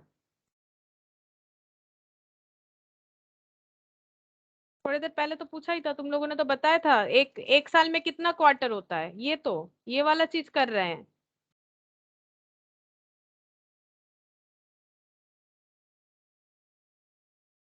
40%।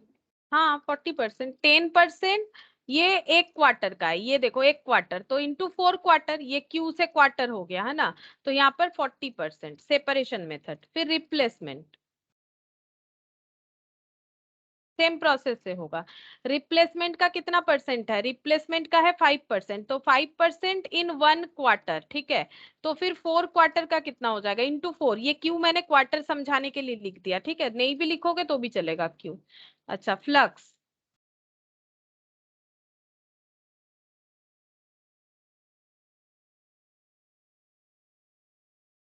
फ्लक्स का था कितना, 10 था शायद, 10 हाँ। अच्छा मैंने सेपरेशन में 10 लिख दिया। 3%। हाँ ये 3 होगा। एक काम करते हैं, इसको फ्लक्स कर देते, इसको सेपरेशन कर देते, इसको फ्लक्स कर देते, फ्लक्स का 10 था, ठीक है, रिप्लेसमेंट का इसका 3 हो जाएगा।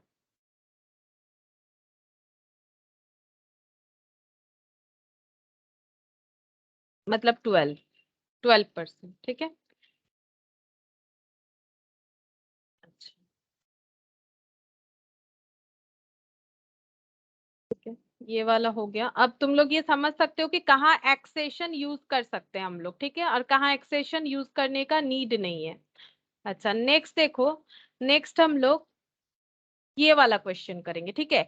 और ये सेम क्वेश्चन यहाँ पर भी मिलेगा तुम लोग को, नंबर कौन सा है मुझे याद नहीं आ रहा है, सेम क्वेश्चन यहाँ भी मिलेगा, दोनों जगह पे एक ही क्वेश्चन आ गया है, लेकिन सिर्फ अमाउंट अलग है, सिर्फ अमाउंट अलग है। तुम लोग मुझे, हम एक सॉल्व कर देते हैं, तुम लोग दूसरा सॉल्व करके मुझे दिखा सकते हो कि आंसर सही हुआ कि गलत, या फिर हम आंसर दे देंगे, ठीक है।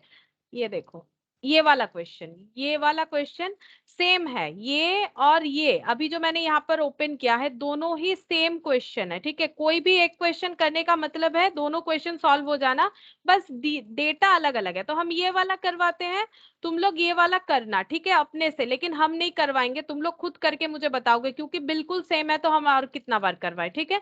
तो ये देखो हम ये वाला करवा देते, क्या बोला है देखो, the management of BR Limited is worried about their increasing employee turnover in the factory, and before analyzing the causes and taking remedial steps, it want to have an idea of the profit foregone as a result of employee turnover in the last year।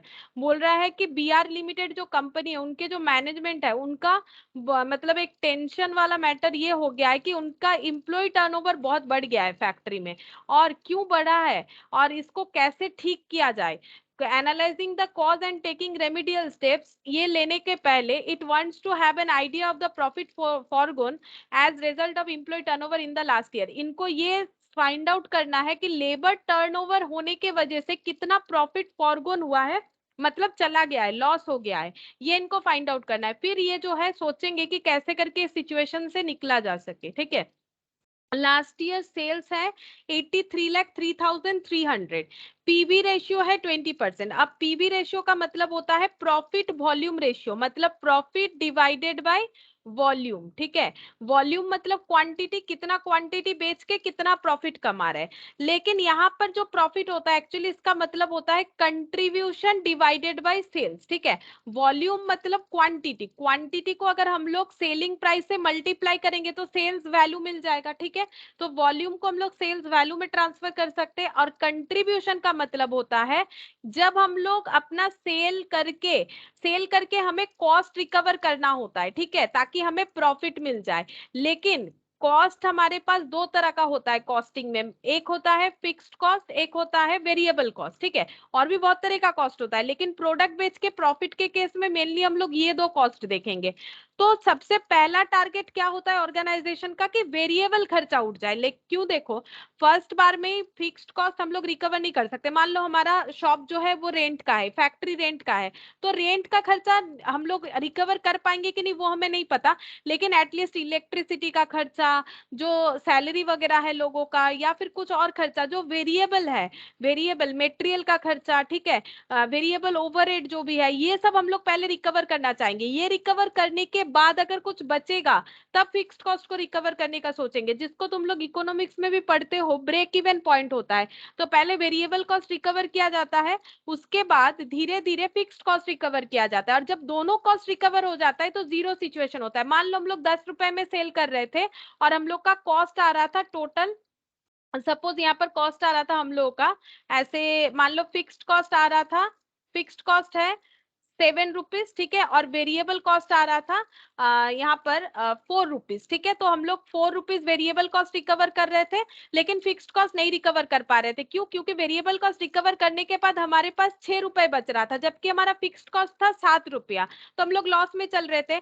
ऐसे धीरे धीरे अगर हम लोग का cell volume बढ़ जाएगा, fixed cost तो नहीं बढ़ेगा ना, फिक्स्ड कॉस्ट तो फिक्स्ड रहता है, जैसे रेंट, चाहे प्रोडक्शन कम करो या ज्यादा करो वो तो उतना ही रहेगा। लेकिन अगर हम लोग का सेल बढ़ता जाएगा, ठीक है, उसके साथ वेरिएबल कॉस्ट भी बढ़ेगा, लेकिन फिक्स्ड कॉस्ट तो उतना ही रहेगा। इस तरह से जब हमारा ऐसा होगा कि 10 रुपए सेल वैल्यू है और 10 रुपए टोटल कॉस्ट आ रहा है, तो जीरो सिचुएशन में पहुंचेंगे, दैट इज ब्रेक इवन। तो ये ब्रेक इवन के बाद हम लोग प्रॉफिट कमा सकते हैं। तो कंट्रीब्यूशन का मतलब क्या होता है, जब सेल से सिर्फ और सिर्फ वेरिएबल कॉस्ट रिकवर कर पाते हैं तब उसको बोलते हैं कंट्रीब्यूशन। ठीक है, तो पीवी रेशियो दिया हुआ था तो थोड़ा सा मैंने बता दिया, नहीं तो तुम लोग क्वेश्चन को नहीं समझ पाओगे कि क्या होगा। पीवी रेशियो का मतलब है हम लोग का कंट्रीब्यूशन अभी कितना चल रहा है सेल क्वांटिटी के हिसाब से। ठीक है, वो बोल रहा है 20%, मतलब 20 रुपीज कंट्रीब्यूशन रिकवर कर रहे हैं, जबकि सेल कर रहे हैं 100 रुपए का। ठीक है, the total number of actual hours worked by direct employee forces was 4.45 lakh. Total इतना टाइम काम हो रहा है 4.45 lakh. The actual direct employee hours included 300 hours attributable to training new recruits. ठीक है, तो टोटल 4.45 लाख आवर्स काम हो रहा है, लेकिन इसमें से 30,000 आवर्स काम होता है किस वजह से, ट्रेनिंग देने के लिए, किनको, न्यू जिनको रिक्रूट किया है, out of which half of the hours were unproductive. अब ट्रेनिंग दे रहे हैं तो ट्रेनिंग देने से जरूरी तो नहीं है प्रोडक्शन का काम चलेगा, तो 30,000 आवर्स टाइम लगता है ट्रेनिंग का, और उसमें से हाफ यानी 15,000 आवर्स जो है वो अनप्रोडक्टिव है, मतलब ट्रेनिंग में ही चला जाता है, उस टाइम पे लेबर कुछ भी प्रोडक्शन नहीं कर पा रहे ट्रेनिंग पीरियड में 15,000 के लिए। As a result of this delay by the personal department, personnel मतलब होता है जो एचआर डिपार्टमेंट होता है, जो ये डिसाइड करते हैं whom to hire whom to fire, मतलब किसको लेना है काम पे किसको नहीं लेना है। As a result of the delay by personnel department in filling vacancies due to employee turnover, 1 lakh potentially productive hours excluding unproductive training hours where lost. बोल रहा है कि पर्सनल डिपार्टमेंट ने अपना काम सही ढंग से नहीं किया, उन्होंने रिक्रूटमेंट करने में देरी किया वैकेंसी पे, इसीलिए इम्प्लॉय टर्नओवर जो है वो मतलब इम्प्लॉय टर्नओवर हो रहा था तो रिक्रूटमेंट करने का जरूरत था, वैकेंसी को रिक्रूट सही टाइम पे नहीं किया गया, इस वजह से 1 लाख पोटेंशियली प्रोडक्टिव आवर मतलब 1 लाख आवर प्रोडक्टिव हो सकता था बट वो भी नहीं हो पाया। ठीक है, तो इसका मतलब पहले इसका जिस्ट देख लो क्या बोला है अभी तक क्वेश्चन में, थोड़ा सा अलग है क्वेश्चन में बोला है कोई एक ऑर्गेनाइजेशन है BR लिमिटेड, इनको एक टेंशन है, क्या है, इनका एम्प्लॉय टर्नओवर जो है बहुत ज्यादा बढ़ गया है, तो ये सोचना चाहते कि क्यों बढ़ा है और इसका क्या रेमेडियल स्टेप्स ये टेक ओवर करे। ठीक है, लेकिन इसके पहले इनको ये पता करना है कि इस कंडीशन के वजह से इनका प्रॉफिट लॉस कितना हुआ। तो इन्होंने देखा कि लास्ट ईयर इनका सेल हुआ था 83,03,300 और इनका कंट्रीब्यूशन मतलब पीवी रेशियो था 20% और टोटल कितने टाइम काम हुआ था 4.45 लाख आवर्स, जिसमें से 30,000 आवर्स तो ट्रेनिंग देने में चला गया और उस 30,000 का हाफ जो टाइम है मतलब 15,000 आवर वो अनप्रोडक्टिव है और 1 लाख और भी अनप्रोडक्टिव आवर हो गया क्योंकि पर्सनल डिपार्टमेंट ने रिक्रूटमेंट करने में देरी किया था। ठीक है, तो पहले टाइम का एक कंक्लूजन बना लेते हैं, देखो एक समरी बना लेते हैं क्या क्या है। यहाँ पर लिखते हैं total number of actual hours worked by the direct employee force, ऐसे लिखा हुआ था क्वेश्चन में, वर्ज कितना था 4.45 लाख, यानी कि इसको हम लोग बोल सकते हैं 4,45,000। ठीक है, इतना आवर्स, ठीक है, इतने आवर्स। अब इसको हम लोग सेपरेट करके यहाँ पर दिखाते हैं, देखो इसमें से ट्रेनिंग के लिए कितना टाइम जाता है 30,000 आवर्स, ये हो जाता है फॉर ट्रेनिंग, तो कितना टाइम ट्रेनिंग का नहीं हुआ, अगर ट्रेनिंग के लिए इसमें से 30,000 आवर्स गया था तो कितना टाइम है जो ट्रेनिंग के लिए नहीं गया होगा, माइनस करने से पता चलेगा कितना होगा, देखो माइनस करने से 30 माइनस कर दो 4,15,000 आवर, इतना टाइम जो है ये ट्रेनिंग का नहीं था। ठीक है, ये हो गया प्रोडक्टिव, हम लोग बोल सकते हैं अगर ट्रेनिंग के लिए इतना टाइम नहीं किया तो ये हो जाएगा प्रोडक्टिव। ठीक है, प्रोडक्टिव आवर। ठीक है, अच्छा अब ट्रेनिंग का भी बोला था हाफ हाफ यानी 15,000 ऐसे लिख देते हैं, हाफ नहीं लिख के यहाँ पर जगह नहीं होगा, यहाँ पर 15,000 आवर लिख देते हैं, 15,000 आवर हो गया अनप्रोडक्टिव। ठीक है, और बाकी 15,000 आवर्स का कुछ नहीं बोला है, यानी हम लोग मान सकते हैं ये प्रोडक्टिव है, मतलब ट्रेनिंग करते करते भी तो वर्कर ट्रेनिंग किस पे करता है, जो काम है उसी का ट्रेनिंग करता होगा, तो ट्रेनिंग करने पे हो सकता है कि कुछ भी प्रोडक्टिव काम नहीं हो रहा है, लेकिन धीरे धीरे जैसे ही उसका ट्रेनिंग जो है वो आगे बढ़ रहा है, ठीक है, मतलब ट्रेनिंग की वजह से वो एफिशिएंट हो रहा है, सीख रहा है, तो वो प्रोडक्टिव काम भी उसके साथ साथ कर सकता है, हो सकता है स्पीड उतना नहीं है लेकिन प्रोडक्टिव भी कर सकता है। तो यहाँ पर वही बोला था टोटल टाइम था इतना, actual direct employee hours included 30,000 hours attributable to training new recruitment, तो न्यू रिक्रूटमेंट के लिए 30,000 आवर्स ट्रेनिंग पर्पस पे चला गया, out of which half of hours were unproductive, इसमें से हाफ अनप्रोडक्टिव है यानी हाफ प्रोडक्टिव है, जब बोल ही दिया है हाफ अनप्रोडक्टिव है तो हाफ प्रोडक्टिव है। ठीक है, अच्छा और यहाँ पर बोल रहा है कि 1 लाख पोटेंशियल प्रोडक्टिव आवर भी लॉस हुआ है। ठीक है, वो इसमें एक्सक्लूडिंग अनप्रोडक्टिव ट्रेनिंग आवर, मतलब इसमें वो इंक्लूडेड नहीं है बोल रहा है। ठीक है, वो अलग से है, तो यहाँ पर लिख देते हैं इसके अलावा भी। अब यहाँ पर हम लोग ये कैलकुलेट करते हैं टोटल प्रोडक्टिव और अनप्रोडक्टिव कैसे होगा, यहाँ पर लिख के कर लेते हैं टोटल प्रोडक्टिव आवर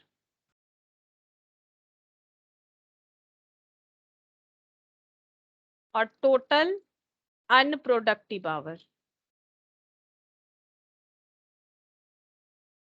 देखो टोटल प्रोडक्टिव आवर और अनप्रोडक्टिव, अनप्रोडक्टिव में एक तो 1 लाख है जो सेपरेटली बता रखा है, पर्सनल डिपार्टमेंट के गलती के वजह से हुआ है, जो कि इसमें इंक्लूडेड नहीं है, ट्रेनिंग आवर में इंक्लूडेड नहीं है, मतलब 1,50,000 में इंक्लूडेड नहीं है, एक्सक्लूडेड है, तो इसका मतलब यहाँ पर ऐड कर देंगे 1,50,000 बोल रहे सॉरी 15,000 में, और वैसे भी 1 लाख जो है वो 15,000 में इंक्लूडेड हो ही नहीं सकता है, इसका मतलब ये टोटल में ही इंक्लूडेड नहीं है, ये बता रहा है। सोचो यहाँ पर लैंग्वेज क्या बोला है कि 1 लाख पोटेंशियली प्रोडक्टिव आवर्स इन्होंने लॉस्ट किया क्योंकि इन्होंने सही टाइम पर रिक्रूटमेंट नहीं किया। यहाँ पर बोल रहा है एक्सक्लूडिंग अनप्रोडक्टिव ट्रेनिंग आवर, तो अनप्रोडक्टिव ट्रेनिंग आवर तो 15,000 था, है ना, 15,000 था, तो इसमें तो इंक्लूड हो नहीं सकता। मतलब इसका बात कर रहा है कि टोटल जो 1 लाख है वो इसमें इंक्लूडेड नहीं है, एक्सक्लूडेड है, मतलब इसको अलग से ही हमें कैलकुलेट करना पड़ेगा। तो अनप्रोडक्टिव आवर इतना हो गया, तो टोटल कर लेते हैं कितना हो जाएगा, 1,15,000 आवर, ठीक है। और प्रोडक्टिव आवर कितना हो गया, प्रोडक्टिव आवर में ये बचा हुआ टाइम 4,15,000 और ये 15,000,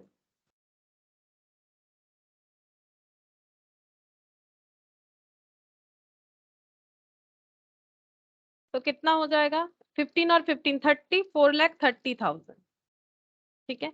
ये हम लोगों ने टोटल प्रोडक्टिव और अनप्रोडक्टिव का कैलकुलेशन कर लिया, ठीक है। अच्छा, अब आगे पढ़ते हैं, देखो क्या बोल रहा है। The cost incurred consequent on employee turnover revealed an analysis on the following, बोल रहे हैं उन्होंने एनालिसिस करने का सोचा था ना, पहले ये चेक करेंगे कि प्रॉफिट में क्या इंपैक्ट है, फिर एनालिसिस करेंगे। और जब उन्होंने एनालिसिस किया तो उन्होंने देखा कि क्यों कॉस्ट बढ़ रहा है, क्योंकि जब भी हम लोग बार बार इंप्लॉय को ट्रेनिंग दे रहे हैं तो हम लोग का क्या कॉस्ट बढ़ रहा है, settlement cost due to leaving, मतलब लोग चले जा रहे हैं, फिर कोई आ रहा है, फिर वो सीख रहा है, उसके जगह पे वो काम करना स्टार्ट कर रहा है, तो इसके वजह से इतना कॉस्ट लग जा रहा है। Recruitment cost, selection cost, training cost, ये सब इतना खर्चा हो रहा है। Assuming that the potential production lost as a consequence of employ turnover could have been sold at prevailing prices, find the profit foregone last year on account of employee turnover।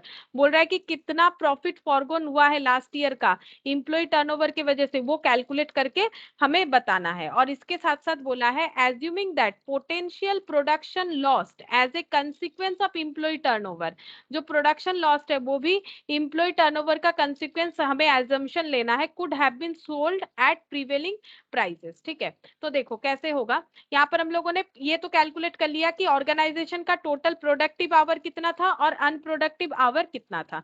अब अगर हमें ये कैलकुलेट करना है कि कितना profit loss हुआ है तो हमें पीवी रेशियो का हेल्प लेना पड़ेगा, ठीक है। तो ये देखो पीवी रेशियो दे रखा है क्वेश्चन में, पीवी रेशियो है 20%, ठीक है।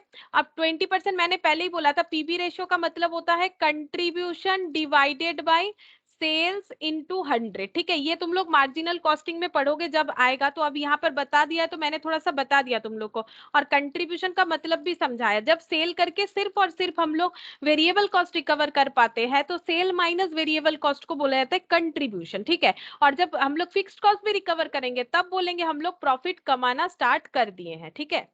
जब फिक्स्ड कॉस्ट भी रिकवर करेंगे तब बोलेंगे प्रॉफिट कमा रहे हैं।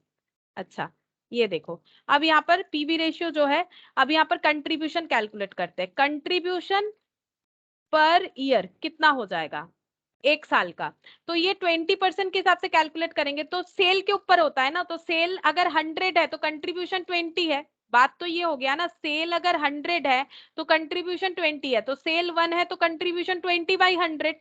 तो सेल अगर 83 लाख, 83 लाख कितना तो था यहाँ पर, 83 लाख 3,300 है, 83 लाख 3,300 है, तो कितना होगा, वही चीज हम लोग यहाँ पर करेंगे। देखो तो 83 लाख 3,300 यहाँ पर लिख लेते हैं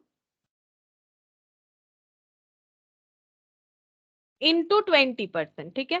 कैलकुलेट करके देखो कितना आ रहा है, कंट्रीब्यूशन पता चल जाएगा, मतलब वेरिएबल कॉस्ट रिकवर करने के बाद हमारे पास कितना पैसा बचता है, तो मल्टीप्लाई करना पड़ेगा।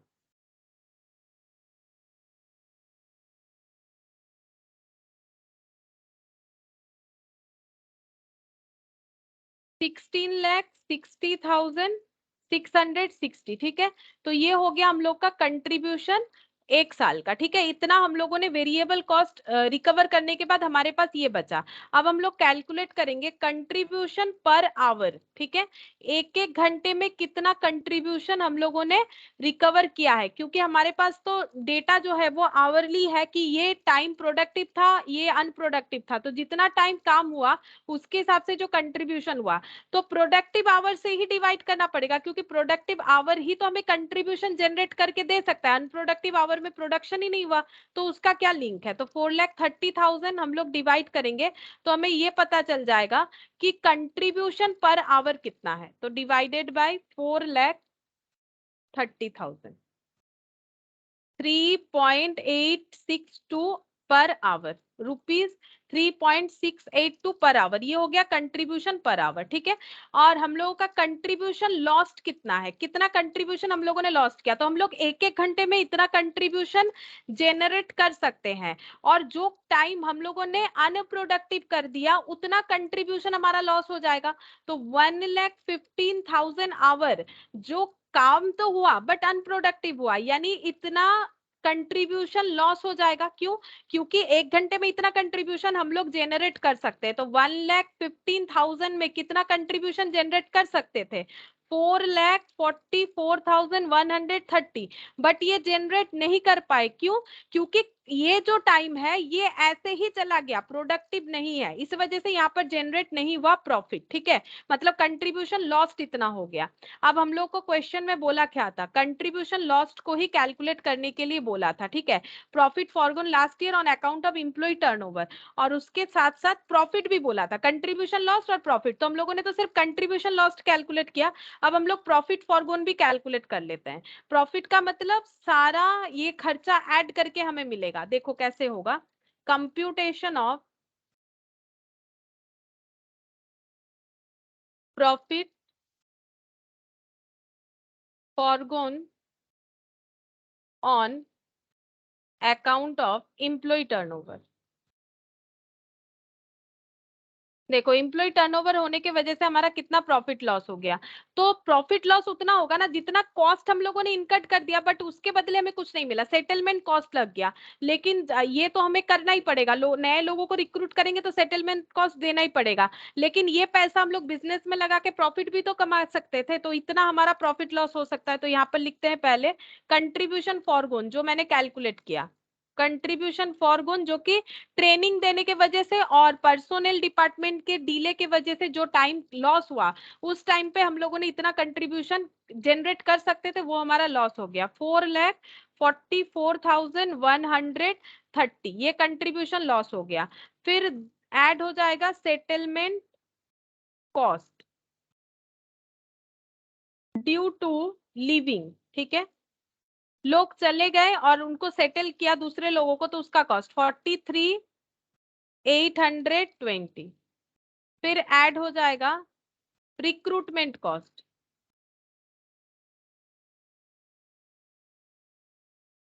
26,740, सिलेक्शन कॉस्ट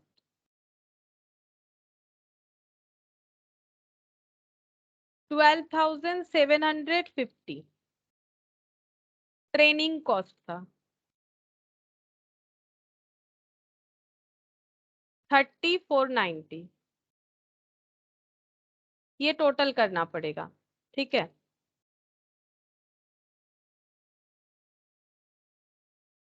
ये लिखा हुआ ही है 43,820, 26,740,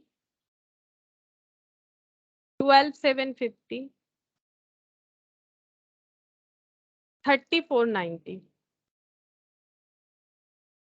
5,57,930 प्रॉफिट फॉरगॉन, ठीक है। तो ये देखो इस तरह से कैलकुलेट करना पड़ेगा। तो क्वेश्चन कैसे कैलकुलेट किया हम लोगों ने पहले ये देख लिया टोटल टाइम में कितना प्रोडक्टिव है कितना अनप्रोडक्टिव है। जैसे जैसे हमें बाइफर्केशन करने बोला था हम लोगों ने किया, प्रोडक्टिव और अनप्रोडक्टिव टाइम निकाल लिया। पीवी रेशियो था 20%, तो जितना सेल हुआ था प्रीवियस ईयर में उस पे कंट्रीब्यूशन इतना हो रहा है, तो कंट्रीब्यूशन एक एक घंटे में कितना जनरेट किया होगा इन लोगों ने, तो जितना प्रोडक्टिव आवर्स है उससे डिवाइड करने से हमें पता चल गया 1 आवर का कितना कंट्रीब्यूशन है, और जितना अनप्रोडक्टिव आवर्स था उतना कंट्रीब्यूशन लॉस हुआ, ये हमें पूछा था। तो कंट्रीब्यूशन फॉरगॉन कैलकुलेट कर लिया, और हमें पूछा था बताओ कि प्रॉफिट फॉरगॉन कितना है, तो ये सारे कॉस्ट को इनकट किया हम लोगों ने, तो एक्चुअली प्रॉफिट फॉरगॉन इतना हो जाएगा टोटल, ठीक है। अब यहाँ पर एक पॉइंट बता देता है, देखो हम लोग एक्चुअली लेबर टर्नओवर जब भी होता है ना, तो दो तरह का कॉस्ट मतलब इंक्लूड हो जाता है। एक को बोलते हैं प्रिवेंटिव कॉस्ट, ठीक है, दूसरे को बोलते हैं रिप्लेसमेंट कॉस्ट, ठीक है, मतलब लेबर टर्नओवर अगर किसी ऑर्गेनाइजेशन को रोकना है तो उसको दो तरह का कॉस्ट इनकट करना पड़ेगा। एक होता है प्रिवेंटिव, मतलब ये सब कॉस्ट तुम लोग सोच रहे हो ना क्या है, प्रिवेंटिव कॉस्ट मतलब लोगों को रोक के रखने का कॉस्ट। प्रिवेंट करना मतलब क्या, रोक देना, प्रिवेंट करने का कॉस्ट और रिप्लेसमेंट का कॉस्ट। तो प्रिवेंट करने का कॉस्ट क्या क्या हो सकता है, ये देखो, एक्चुअली प्रिवेंट क्या करना है, रेजिग्नेशन। ये देखो, टू प्रिवेंट मतलब हम लोग जा रहे हैं यहाँ और काम नहीं करेंगे, हमें दूसरे जगह अच्छा ऑफर मिला है, ऐसा बात को रोकना है हमें, ठीक है, टू प्रिवेंट रेजिग्नेशन। ठीक है, इसके लिए हम लोग क्या क्या कॉस्ट इनकट कर सकते हैं पता है, इसके लिए हम लोग कॉस्ट इनकट करना पड़ेगा हम लोगों को, जैसे सैलरी बढ़ाना पड़ेगा, ठीक है, सैलरी बढ़ाना पड़ेगा, हो सकता है, मतलब डिपेंड कर रहा है क्या क्या करना पड़ेगा, पेंशन, ठीक है, पेंशन को हम लोग अप कर दें, ये हो सकता है, हम लोग कुछ ईएसआई दे रहे हैं, ठीक है, एम्प्लॉय स्टेट इंश्योरेंस जो दे रहे हैं शायद उससे पसंद नहीं आ रहा है लोगों को तो बढ़ाना पड़ेगा, प्रोविडेंट फंड को बढ़ा दिया, ठीक है, ये सब हम लोग जो है वे आउट कर सकते हैं ताकि रेजिग्नेशन जो है वो रुक जाए, ज्यादा लोग रेजिग्नेशन ना दे। और रिप्लेसमेंट कॉस्ट का मतलब क्या हो जाएगा, रिप्लेसमेंट कॉस्ट को कैसे हम लोग मतलब रोक सकते हैं, ये देखो, मतलब रिप्लेसमेंट कॉस्ट रोक नहीं सकते, एक्चुअली रिप्लेसमेंट कॉस्ट तभी रुकेगा अगर रेजिग्नेशन रुकेगा, अगर जिनको ट्रेन किया है वो चले जाएंगे तो रिप्लेसमेंट तो होगा ही। अब देखो पूरा रिप्लेसमेंट रोकना पॉसिबल नहीं है, तो रिप्लेसमेंट कॉस्ट हमें तो बियर करना ही पड़ेगा, प्रिवेंटिव कॉस्ट भी बियर करना पड़ेगा, लेकिन उसको हम लोग कैसे टैकल कर सकते हैं, लोग तो जाएंगे ही, नए लोग आएंगे, वो हम लोग पूरा पूरी बंद नहीं कर सकते, फिर भी अगर हम लोग ठीक ठाक सैलरी देते हैं, ठीक ठाक पेंशन, ठीक ठाक ईएसआई पीएफ, तो लोग जो है वो ज्यादा छोड़ के हमें नहीं जाएंगे, तो हम लोग का प्रिवेंटिव कॉस्ट हम लोग रोक सकते हैं। नाउ रिप्लेसमेंट कॉस्ट का क्या मतलब होता है कि हम लोग जो रिप्लेस करते हैं लोगों को उसके वजह से हमारा क्या क्या खर्चा होता है, लेबर टर्नओवर होने पर रिप्लेसमेंट होता है तो क्या क्या खर्चा होता है, तो इसमें हो जाता है देखो ट्रेनिंग कॉस्ट होता है, ठीक है, और क्या हो सकता है, सिलेक्शन कॉस्ट, रिक्रूट कॉस्ट, जैसे पहले रिक्रूटमेंट का नोटिस निकाल दिया कि रिक्रूटमेंट करेंगे, फिर सिलेक्शन के लिए मीटिंग वगैरह जो भी होता है वो प्रोसेस, ठीक है, फिर ट्रेनिंग देंगे जिनको हम लोगों ने रिक्रूट किया, अच्छा अब इनको तो काम पे ले लिया, अब ये नए हैं तो इनसे क्या क्या लॉस हो सकता है पता है, स्पॉइलेज कॉस्ट जनरेट हो सकता है, स्पॉइलेज कॉस्ट मतलब ये जो काम सीख रहे हैं तो हो सकता है इनसे कुछ बर्बादी हो गया तो स्पॉइलेज कॉस्ट लग सकता है, और क्या लग सकता है पता है, स्पॉइलेज कॉस्ट के अलावा wastage, wastage cost, wastage cost का मतलब है कि इनको उतना नॉलेज नहीं है तो हो सकता है इनसे रॉ मटेरियल ज्यादा बर्बाद हो रहा हो तो वेस्टेज कॉस्ट हो सकता है, और क्या हो सकता है वेस्टेज कॉस्ट के अलावा यहाँ पर लिख देते हैं, और मान लो हो गया ब्रेकेज कॉस्ट, ठीक है, ब्रेकेज का मतलब कुछ टूट फूट गया, ठीक है, मान लो कुछ टूट फूट गया, ठीक तरह से उन्होंने टैकल नहीं किया तो कुछ टूट फूट गया, तो नए लोगों से ये सब होने का चांसेस ज्यादा होता है, ठीक है, तो अगर रिप्लेसमेंट कॉस्ट में ना इतने सारे कॉस्ट इन्वॉल्व हो सकते हैं और भी कुछ हो सकता है, तो यहाँ पर वही सब था, settlement cost, recruitment cost, selection cost, training cost, ये सब रिप्लेसमेंट कॉस्ट था, ठीक है, तो ये इतने तरह का कॉस्ट हम लोग का इनकट हो सकता है। अब जैसे कि मैंने पहले ही बोला तुम लोग को, यहाँ पर तुम लोग देखोगे सेम क्वेश्चन है, 20% पीवी रेशियो 4.45, सेम क्वेश्चन दे रखा है, शायद कुछ थोड़ा बहुत इधर उधर कर रखा है तो मुझे नहीं पता, एक बार तुम लोग पढ़ के ये क्वेश्चन को सॉल्व करके देख सकते हो, मतलब इलास्ट्रेशन 5 जो है ये तुम लोग खुद से करके देख सकते हो, ठीक है, ये क्या होगा। अच्छा, तो यहाँ पर मैंने लगभग सारा चीज ही बता दिया, अब देखो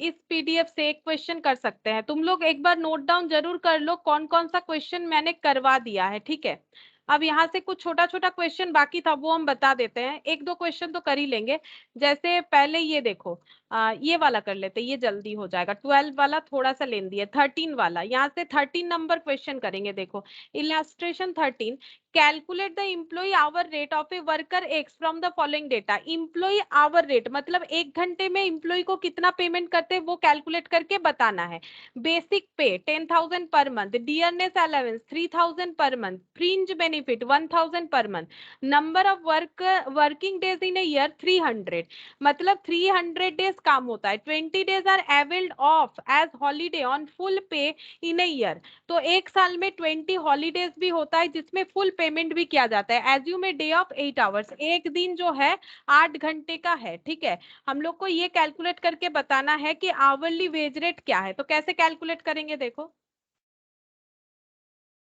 इलास्ट्रेशन 13,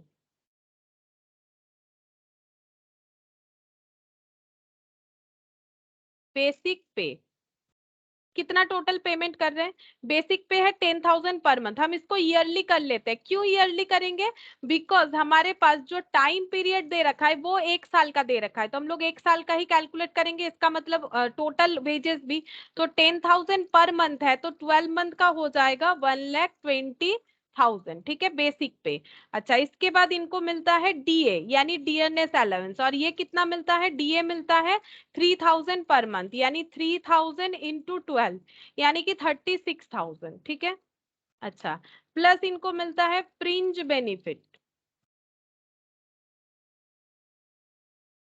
ये कितना मिलता है? 1,000 पर मंथ, यानी 1,000 इंटू 12।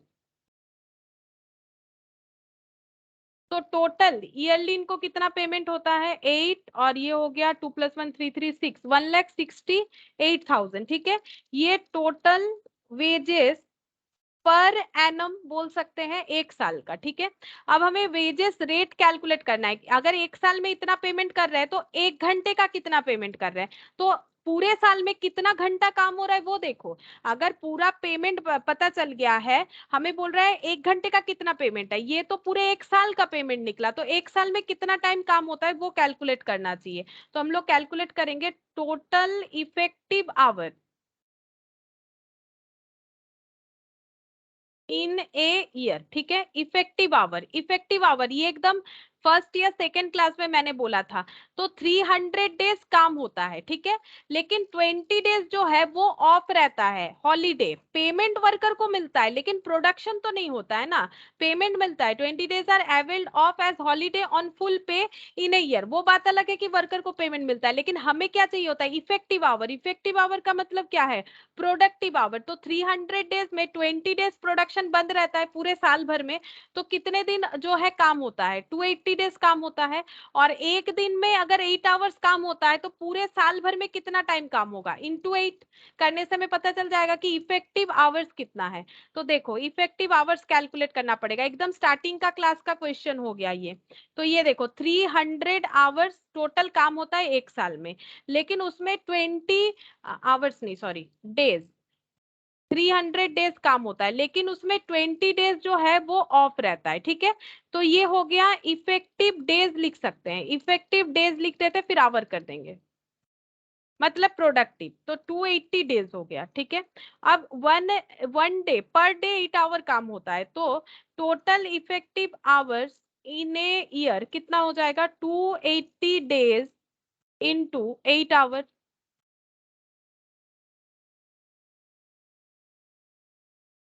2240 आवर। ठीक है, अब हम लोग कैलकुलेट कर सकते हैं। इसका मतलब ये जो पेमेंट हुआ है वो इफेक्टिवली इतने टाइम काम होने के लिए हुआ है। तो hourly wage rate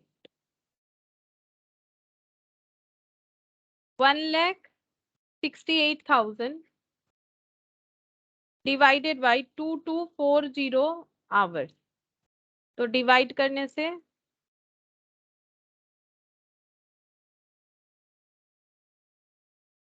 ₹75 per hour हो जाएगा। ठीक है, ₹75 पर आवर करके इसका मतलब जो है पेमेंट हम लोग देते हैं, आवरली वेज रेट हम लोग देते हैं। ये कैलकुलेट हो गया। अच्छा, और एक क्वेश्चन है वो भी हो जाएगा 12 वाला। ये सब छोटा छोटा क्वेश्चन है, रह गया था। ठीक है, ये वाला देखो, थोड़ा सा इसमें ज्यादा कंसेप्ट है। ठीक है, उसमें 2-3 लाइन ही था, बट यहाँ पर थोड़ा सा ज्यादा कंसेप्ट है। पहले देखो क्या बोला है क्वेश्चन में।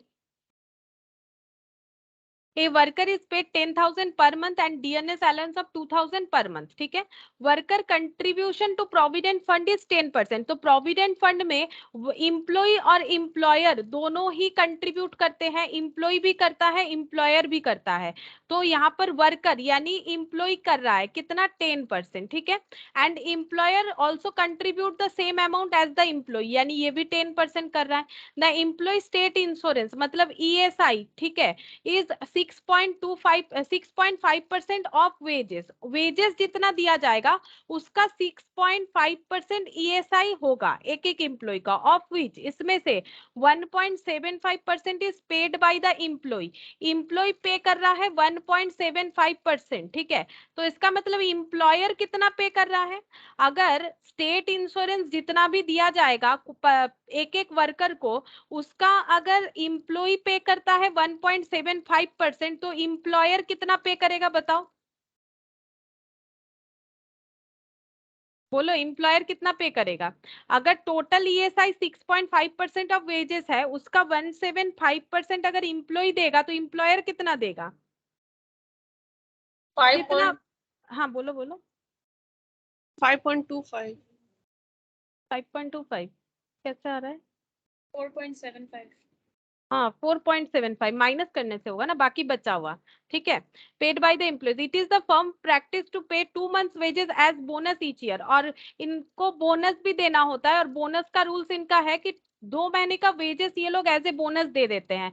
तो वेजेस कितना है? वेजेस है 10,000, और यहाँ पर हो गया हम लोगों का 2,000 डियरनेस अलाउंस, ये दोनों मिला के होता है बेसिक प्लस डीए, इसी को तो हम लोग वेजेस बोलेंगे। तो यहाँ पर कितना देख लेते हैं, एक मिनट रुको, बेसिक प्लस डीए ही होगा, एक सेकेंड, ये नीचे कुछ बोल रखा है क्या, देख लेते हैं। bonus, the number of working days in a year 300 of 8 hours each, out of this worker is entitled to 15 days leave full pay, पहले वाले क्वेश्चन की तरह था, calculate the wage rate per hour for costing purpose, नहीं कुछ नहीं बोला है। ठीक है, जैसे सैलरी का मतलब तुम लोग टैक्स में पढ़ते हो ना, सैलरी प्लस डीए होता है, उसी तरह से यहाँ पर वेजेस का मतलब सैलरी प्लस डीए मिला के होगा, तो बोनस जो है वो सैलरी प्लस डीए पे ही जाएगा और 2 months का होगा। ठीक है, तो देखो कैसे कैलकुलेट होगा, सिंपल है, ऐसा तुम लोग टैक्स में भी करते हो है ना। हम लोग को कैलकुलेट करने क्या बोला है? कैलकुलेट करने बोला है वेज रेट पर आवर, तो वेज रेट पर आवर कौन कंप्यूट करेगा? जो ऑर्गेनाइजेशन है वो कंप्यूट करेगा कि मुझे लेबर को कितना देना पड़ रहा है पर आवर बेसिस पे। ठीक है, तो ये देखो, तो ऑर्गेनाइजेशन कंप्यूट कर रहा है, तो बेसिक कितना दे रहे हैं हम लोग, बेसिक वेजेस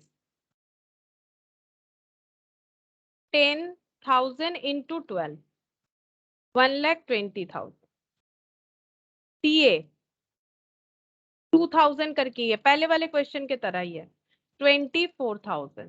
ठीक है, इसके अलावा पीएफ है, यहाँ पर कौन सा वाला ऐड होगा? सिर्फ इम्प्लॉय वाला, सॉरी इम्प्लॉयर वाला, इम्प्लॉय वाला नहीं होगा। क्यों इम्प्लॉयर वाला होगा?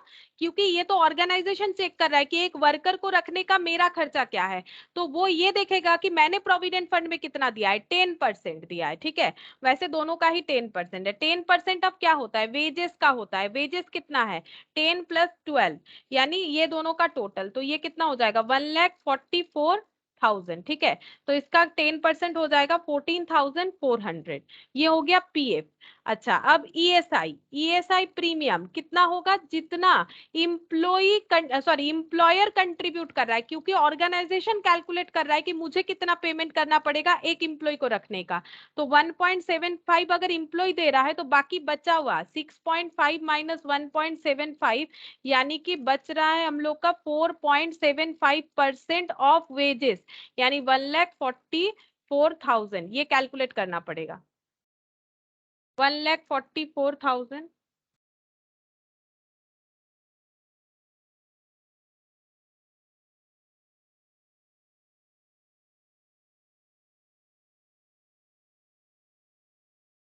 6840, ठीक है, 6840 ईएसआई प्रीमियम हो गया। अच्छा, अब नेक्स्ट हम लोग यहाँ पर ऐड करेंगे, बोनस था, बोनस है 2 months एडवांस, मतलब एडवांस नहीं, एक्चुअली एडवांस का मतलब तो रिटर्नेबल हो जाता है। 2 months का जो बेसिक वेजेस है, मतलब सॉरी वेजेस है, मतलब दोनों मिला के 2 months का बेसिक और डीए मिला के जो होता है दैट इज वेजेस, वही इन लोगों का बोनस है। तो 12,000 करके अगर 2 महीने का दे देंगे तो वही बोनस हो जाएगा, मतलब 2 महीने का बोल सकते हो कि जो वेजेस है वही इनका बोनस है, यानी 24,000। बोनस का अलग कोई कैलकुलेशन नहीं बोला है। तो total wages per annum 1 lakh, ये कितना हो जाएगा? 1,20,000, 6840 प्लस 1,44,000 प्लस 24,000, ये हो गया 224, 1,44,000।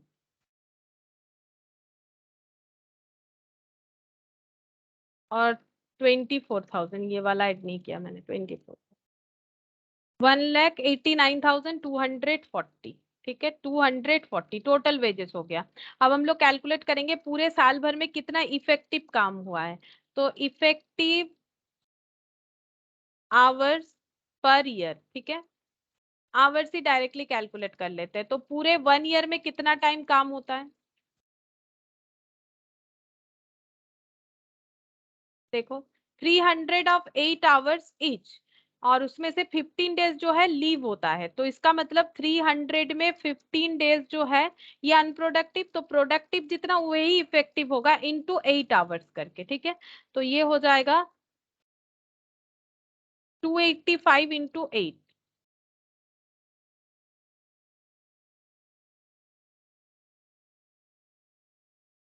2280 hours wages rate per hour 1,89,240 divided by 2280 पर नहीं, total 2280 our.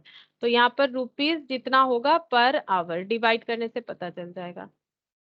1,89,240 divided by 2280, 83 per hour, ठीक है। 83 पर आवर इसका आंसर आ रहा है हम लोग का, ठीक है। तो ये भी हम लोग का हो गया, ये एकदम स्टार्टिंग का ही था बोल सकते हो, जब हम लोगों ने लेबर स्टार्ट किया था। अब लगभग हम लोग का लेबर का क्वेश्चन जो है सारा ही खत्म हो गया होगा, कुछ क्वेश्चंस हमारा बाकी है, ठीक है। ये जो कौन कौन सा क्वेश्चन बाकी है मुझे तो उतना ध्यान नहीं आ रहा है, तुम लोग चेक करके देख सकते हो। और एक टाइम कीपिंग, टाइम बुकिंग ये लिखवाना है मुझे, ये लिखवा देंगे, और एक दो क्वेश्चन जो बाकी है वो करवाएंगे, मतलब और एक क्लास चाहिए, इसके बाद लेबर खत्म हो जाएगा, शायद नेक्स्ट क्लास ही होगा, इसके बाद लेबर खत्म हो जाएगा, ठीक है। तो आज इतना ही करते हैं।